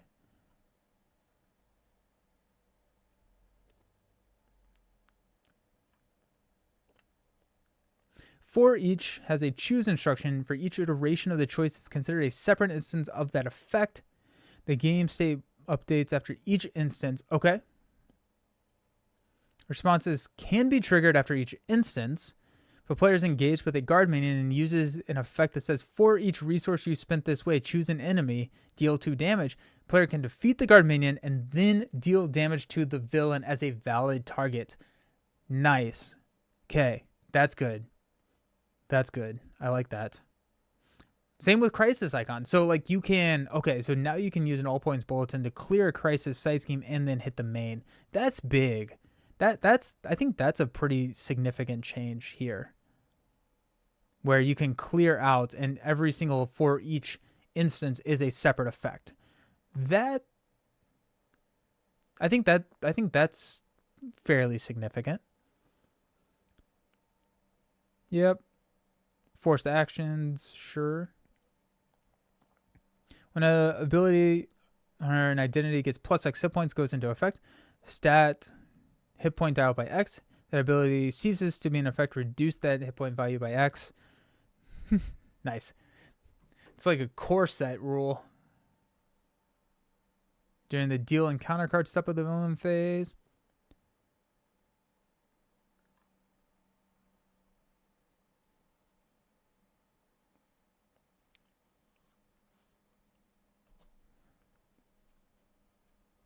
I think the core set is strong enough for a lot of new casual viewers. Then after playing the game for a bit, they might not know the more niche characters.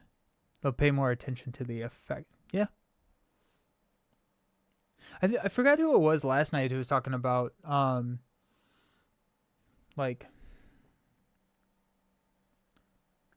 open another instance of this because I feel like I keep talking about we keep getting questions about what's in play and what's out of play. So I wanted. Okay. So core set is good. AOA, Shield, Civil War, Iceman, Jubilee. Yeah. Magneto, Silk, Falcon, Winter Soldier. I think, I forgot who it was that was talking last night. D20 or Boom Guy. They were saying that the heroes that are now available in the current environment are fairly high complexity heroes, right? Like this is a 7 years into the game, and so we don't have the Quicksilvers of the world, which are fairly straightforward and nice for newer players. I don't know how much weight that should hold. It is just something that is interesting, right? You got core sets, Winter Soldier, Black Panther is on the medium level side. I feel like that would be a decent video to work on, or something to work on. Like Spirit Island has complexity ratings for different heroes. I think it'd be nice to have that for champions. Hey, Peoples. How you doing? Welcome. X-Men losing Def Focus and X-Gene and X-Jet and Kern is super... That's very interesting. I think Def Focus was reprinted in Iceman or Magneto? I think, right?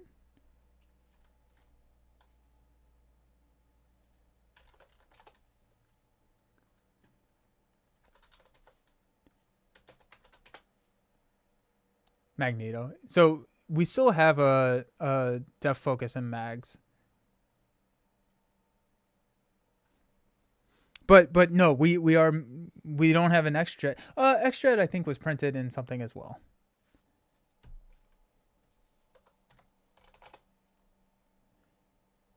Nope. X-Jet is now not current. Oops. X-Jet will get reprinted. What's up? Welcome. How was the stream? New players not... Yeah, Wolverine is another one. Wolverine is another one that feels like a sad loss.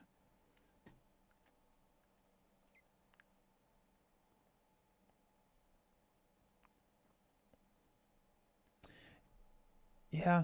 My guess is that they wanted to limit it to 2 years in terms of what is current versus legacy. And that just happened to have that last wave of X-Men, and it's going to make a lot more sense after that rolls out. That'd be my guess, is that they didn't want to just leave it with 2 waves. They wanted 3 waves in there, and it just happened to be the last X-Men wave. Marvel CDB in shambles. Helicarrier will rise again from the ashes. Nice.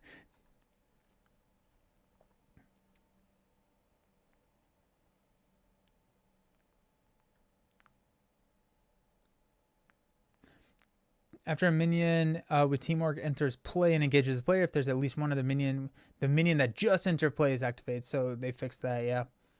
Helicarrier, Nick, Mansion in every deck. Yeah, we're going back to core set deck builds.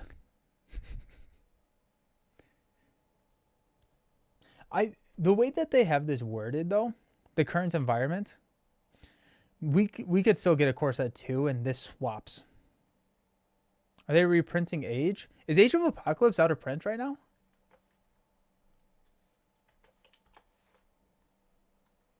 That didn't work. Age of Apocalypse.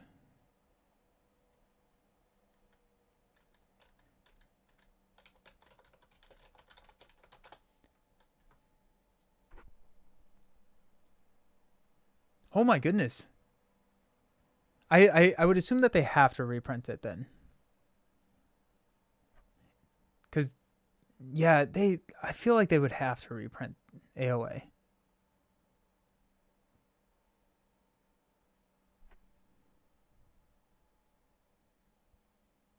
It's sold out currently.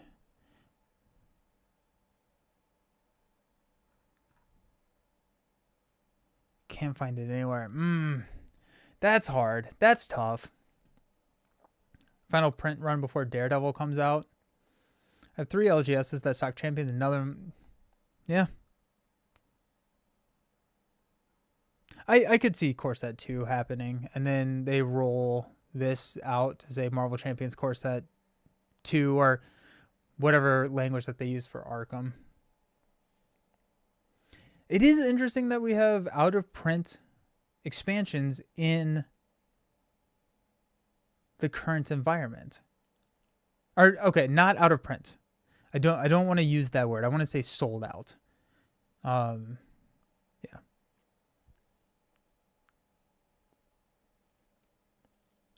Yeah, and that also makes more sense if we subscribe to the theory that this is on there because they wanted 3 waves, and it just the timing made it so that this is currently in current, but it'll make a lot more sense once this rolls out. Yeah, out of stock. Yeah, yeah. Temporary placeholder for out of print.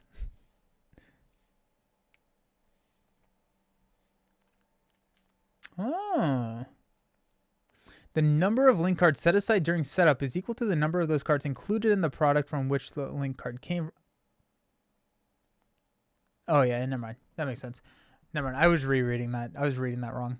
Accidentally Marvel vs. Zombies expansion leak. Ooh. My impression is the same. It's been out of stock for a minute, but they wanted to push current now rather than the next wave. Yeah. Yeah.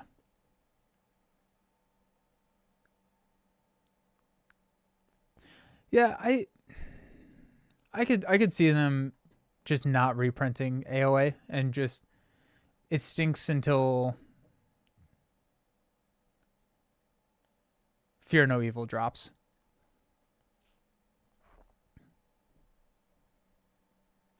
We are losing a lot of player side schemes. Yeah, that's interesting.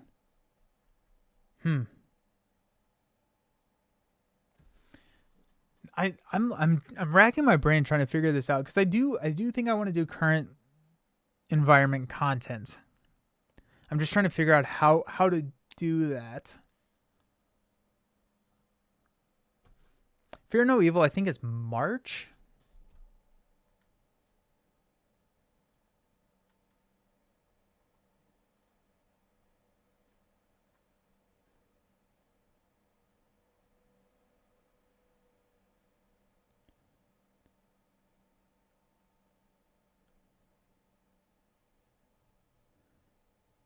Nope, summer. Yeah, it is summer.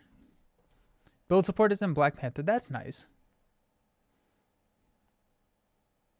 At the end of each wave, that makes sense. And then like their wording in here that's all products released since the most recent version of this document are within bounds. So that makes sense if they update it at the end. I think they mentioned that all scenarios are a go. The environments only limits player cards. Yep. Okay, that's cool.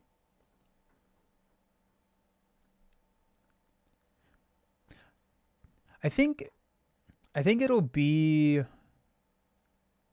boring after a while. But I think that I have some innate desire to try the challenge. Oh yeah. Oh yeah, Epic. Yeah. That's how I would do it if I wasn't streaming. I'm thinking from like a stream standpoint, just because I don't have my computer when I'm streaming. But yeah, I think like in like normal, you could just set it up. My guess is CDB would update to have a current legacy filter. That'd be my guess. Because like if you look at SWODB, I believe that's kind of how they're setting it up. Because if you look at any card, format status, it has like legal in what status, or like where it's legal and where it won't be legal, and once rotation hits, like this one won't, but other cards will rotate out, and that will be like the time. My guess is that you'll be able to filter on like legal versus not legal cards, and this feels like it's the same core code that Marvel is on your phone. Yeah, but like, sure, I just like having everyone able to see what I'm looking at.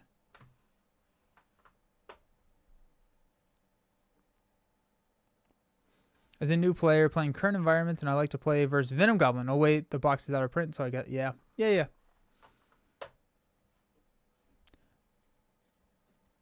be interesting if they made like villain packs.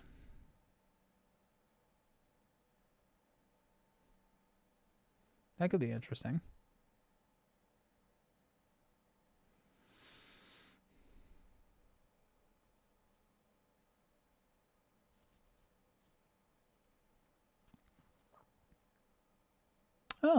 If a damage is moved off of a character, the move damage is considered to be healed from that character. Give me a healer. Give me a healer. Come on. Somebody heal. If threat is moved off of a scheme, that threat is removed from that scheme. Okay.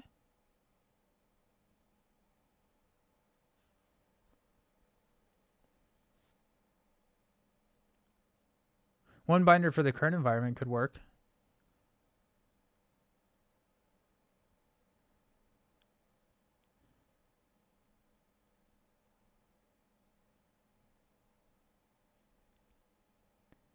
Rescue hero and pack incoming.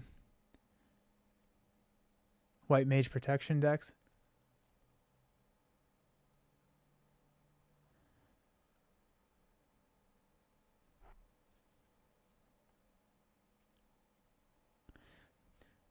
Otherwise, effect will resolve if one or more of the following is true of the preceding event. Condition that is not true. If you're in hero form, take 2 damage. Otherwise, sure. The effect that cannot at least partially resolve. Discard 2 cards from your hand. Otherwise, exhaust your identity. The otherwise portion resolves if the player cannot discard at least 1 card. Okay. If the otherwise is preceded by a semicolon. The preceding effect refers to the effect before the semicolon in the same sentence. Okay. The otherwise effect is in its own sentence. The preceding effect refers to the sentence coming directly before otherwise. I don't remember exactly what it was that the interaction that I was having confused. It was at MCDC. But this solves that. So otherwise is preceded by a semicolon. Effects before the semicolon in the same sentence. Okay. Because there was some weird... I had a question. Second wind. This is where my knowledge starts to get bad. Second wind is not in the current. Sad. Where was I? We talked about the changes. If an attack with a piercing keyword would deal no damage to the attacking character, it does not discard the tough status card. Oh, nice. That's huge. That's huge.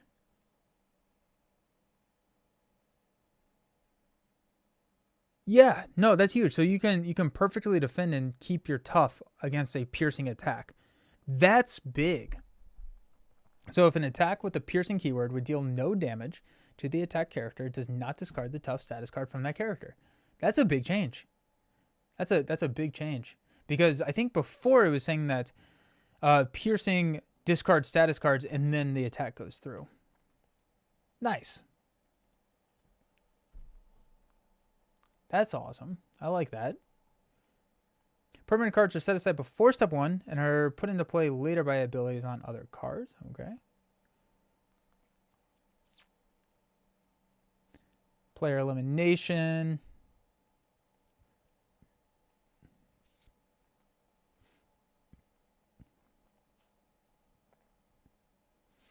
I think seeing the heroes unavailable will be more than enough, but if they make it past that, they'll see that they can't play against all those amazing villains.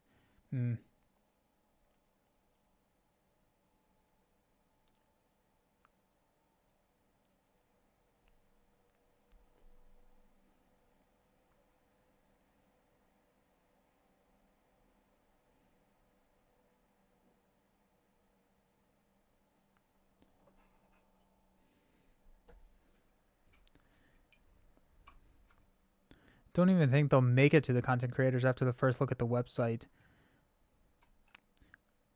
I look at content creators before I look at a company's website.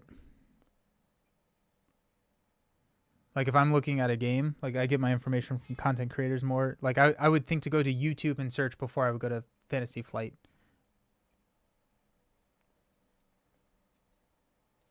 So yeah, that could run some issues. The core box has Thanos on it. I think I missed that completely.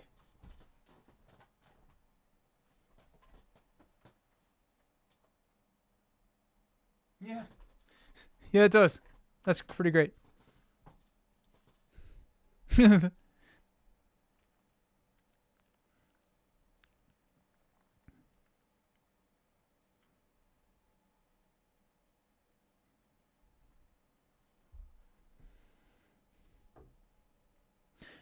Single effect causes multiple triggering conditions.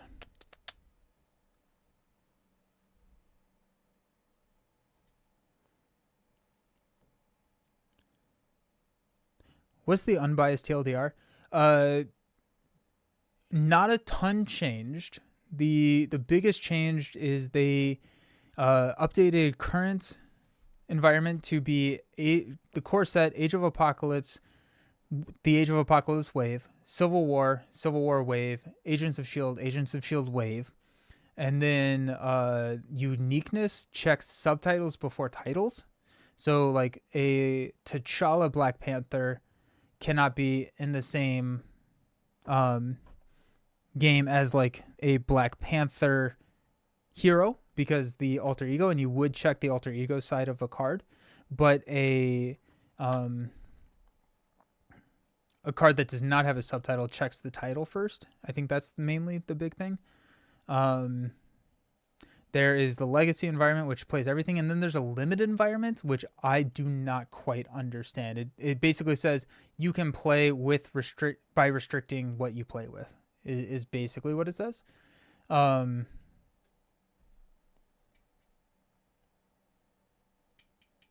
think that's about the biggest. That's the most TLDR. Like there's not a ton of changes. Everything else, everything that is changed via the rules are things that make a lot of sense.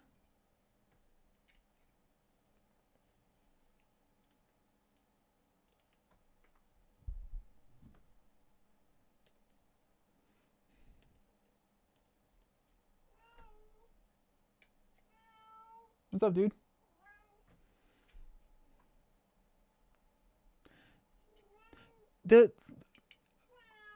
What's up? So the current environment works out to be what, like a third of the game? It's like it feels small because of what we've had. I don't necessarily know if you think about it in percentages that it's that small. Right? Like it's 19 heroes in the current environment versus the 60 that we have in the game and Legacy. I don't think it's that small. We talked about reveal. It is small compared to what we currently are playing with. Yes. But but the villains are not restricted by current. The villains don't have an environment. It's just player cards that are dealing with the environment.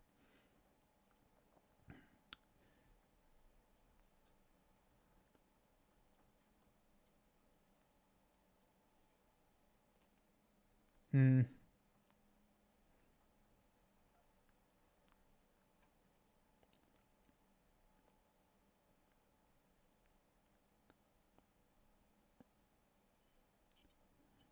Ability with a search effect only requires searchable game area in order to initiate. Now it counts as the name character if either its title or subtitle matches the name character. Oh, okay. So you could play like the investigative journalism with the Peter Parker ally. That's cool.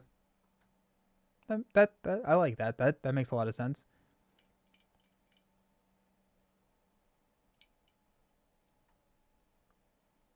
Took.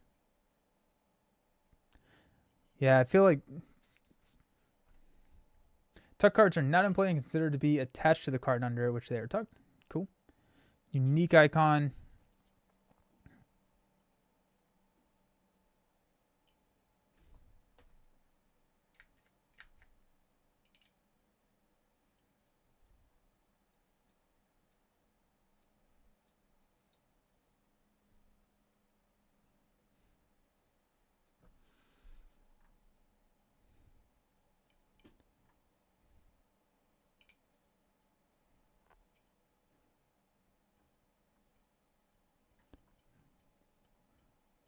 What were the heroes in that wave?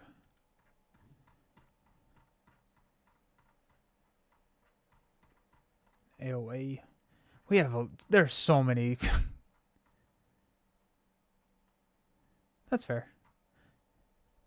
I like Nebula, but I think that's a fair statement.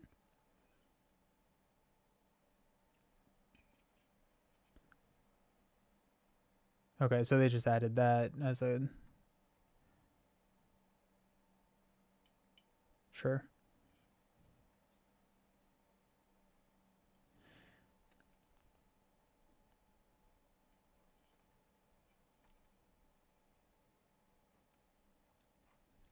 Cool.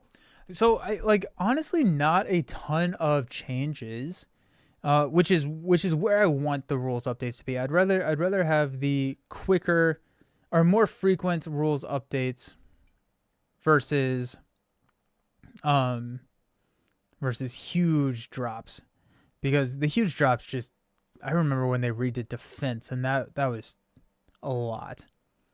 I still don't understand what this means by beta. But I don't know if that matters too much. But yeah. By the way, I started playing Marvel Champions this year, and I don't know Captain America or Doctor Strange. Nice. I'm happy you're here. Yeah. And like I am a player that I don't know if I would care to, I don't know if I didn't have an insane collecting personality, right? If my personality is that I need to have everything. That's just what my personality is. And so I don't care if it's named Captain America or if it's named Spider-Ham, right? I just want it when I dive into a game. That being said, if I did not have that, or if this was not a game that fell under that purview, I would not be drawn necessarily to Captain America more so than a Spider-Ham. I would be more drawn to the mechanics of those characters. But I know that there's a lot of players who play the game for the thematics of the game and want to play with their favorite characters. All of it or none of it. Yep, pretty much. So does this mean they can potentially remake any of the past 40 or so non-current or legacy environment heroes? Yes, I think so. And they have said that they would do that we are revisiting heroes. So yeah. So I consider that I have a good perspective for a new player. I never have the possibility to have Captain America, yeah, until he is revisited, which is good, yeah. That's very fair. I think that there are a lot of people who aren't like that and who are simply looking for their favorite hero. Yeah, 100%. And like, they have a lot more data than we do on if that matters, or if that is a significant portion or a non-significant portion of the player base. Yeah. Interesting. Cool. I'm happy that it's not huge. Defining environments. I'm still interested in what more information comes out about the limited environment.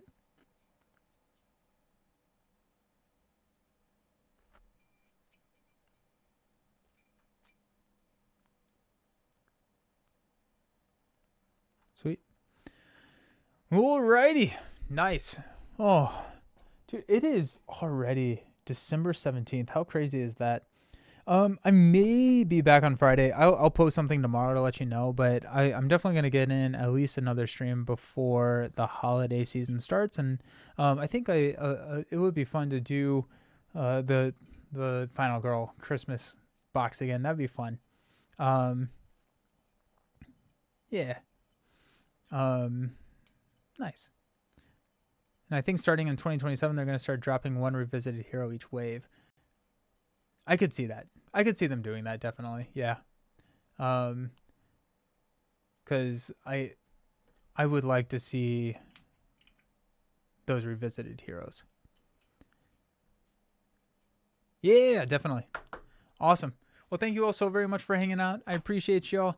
My thought that this was going to be a 2-hour stream, that kind of blew up. No, all good. Happy to be back. Happy that y'all are here. Thank you so very much. Also, hi, Nelson. Big fan of your content. Thank you. Never caught a live stream, but I watched pretty much all your Marvel Champions content. You help me understand. Oh, I'm so happy. Thank you for letting me know. I appreciate that. That means a lot. Oh, thank you so much. Yeah. Makes me warm and fuzzy inside. Alrighty, y'all. I'm gonna go eat something because I am getting very, very hungry. Have a good one. We will talk to you either on Friday or early next week. Appreciate y'all. We'll see ya around. I have to find the button. There we go.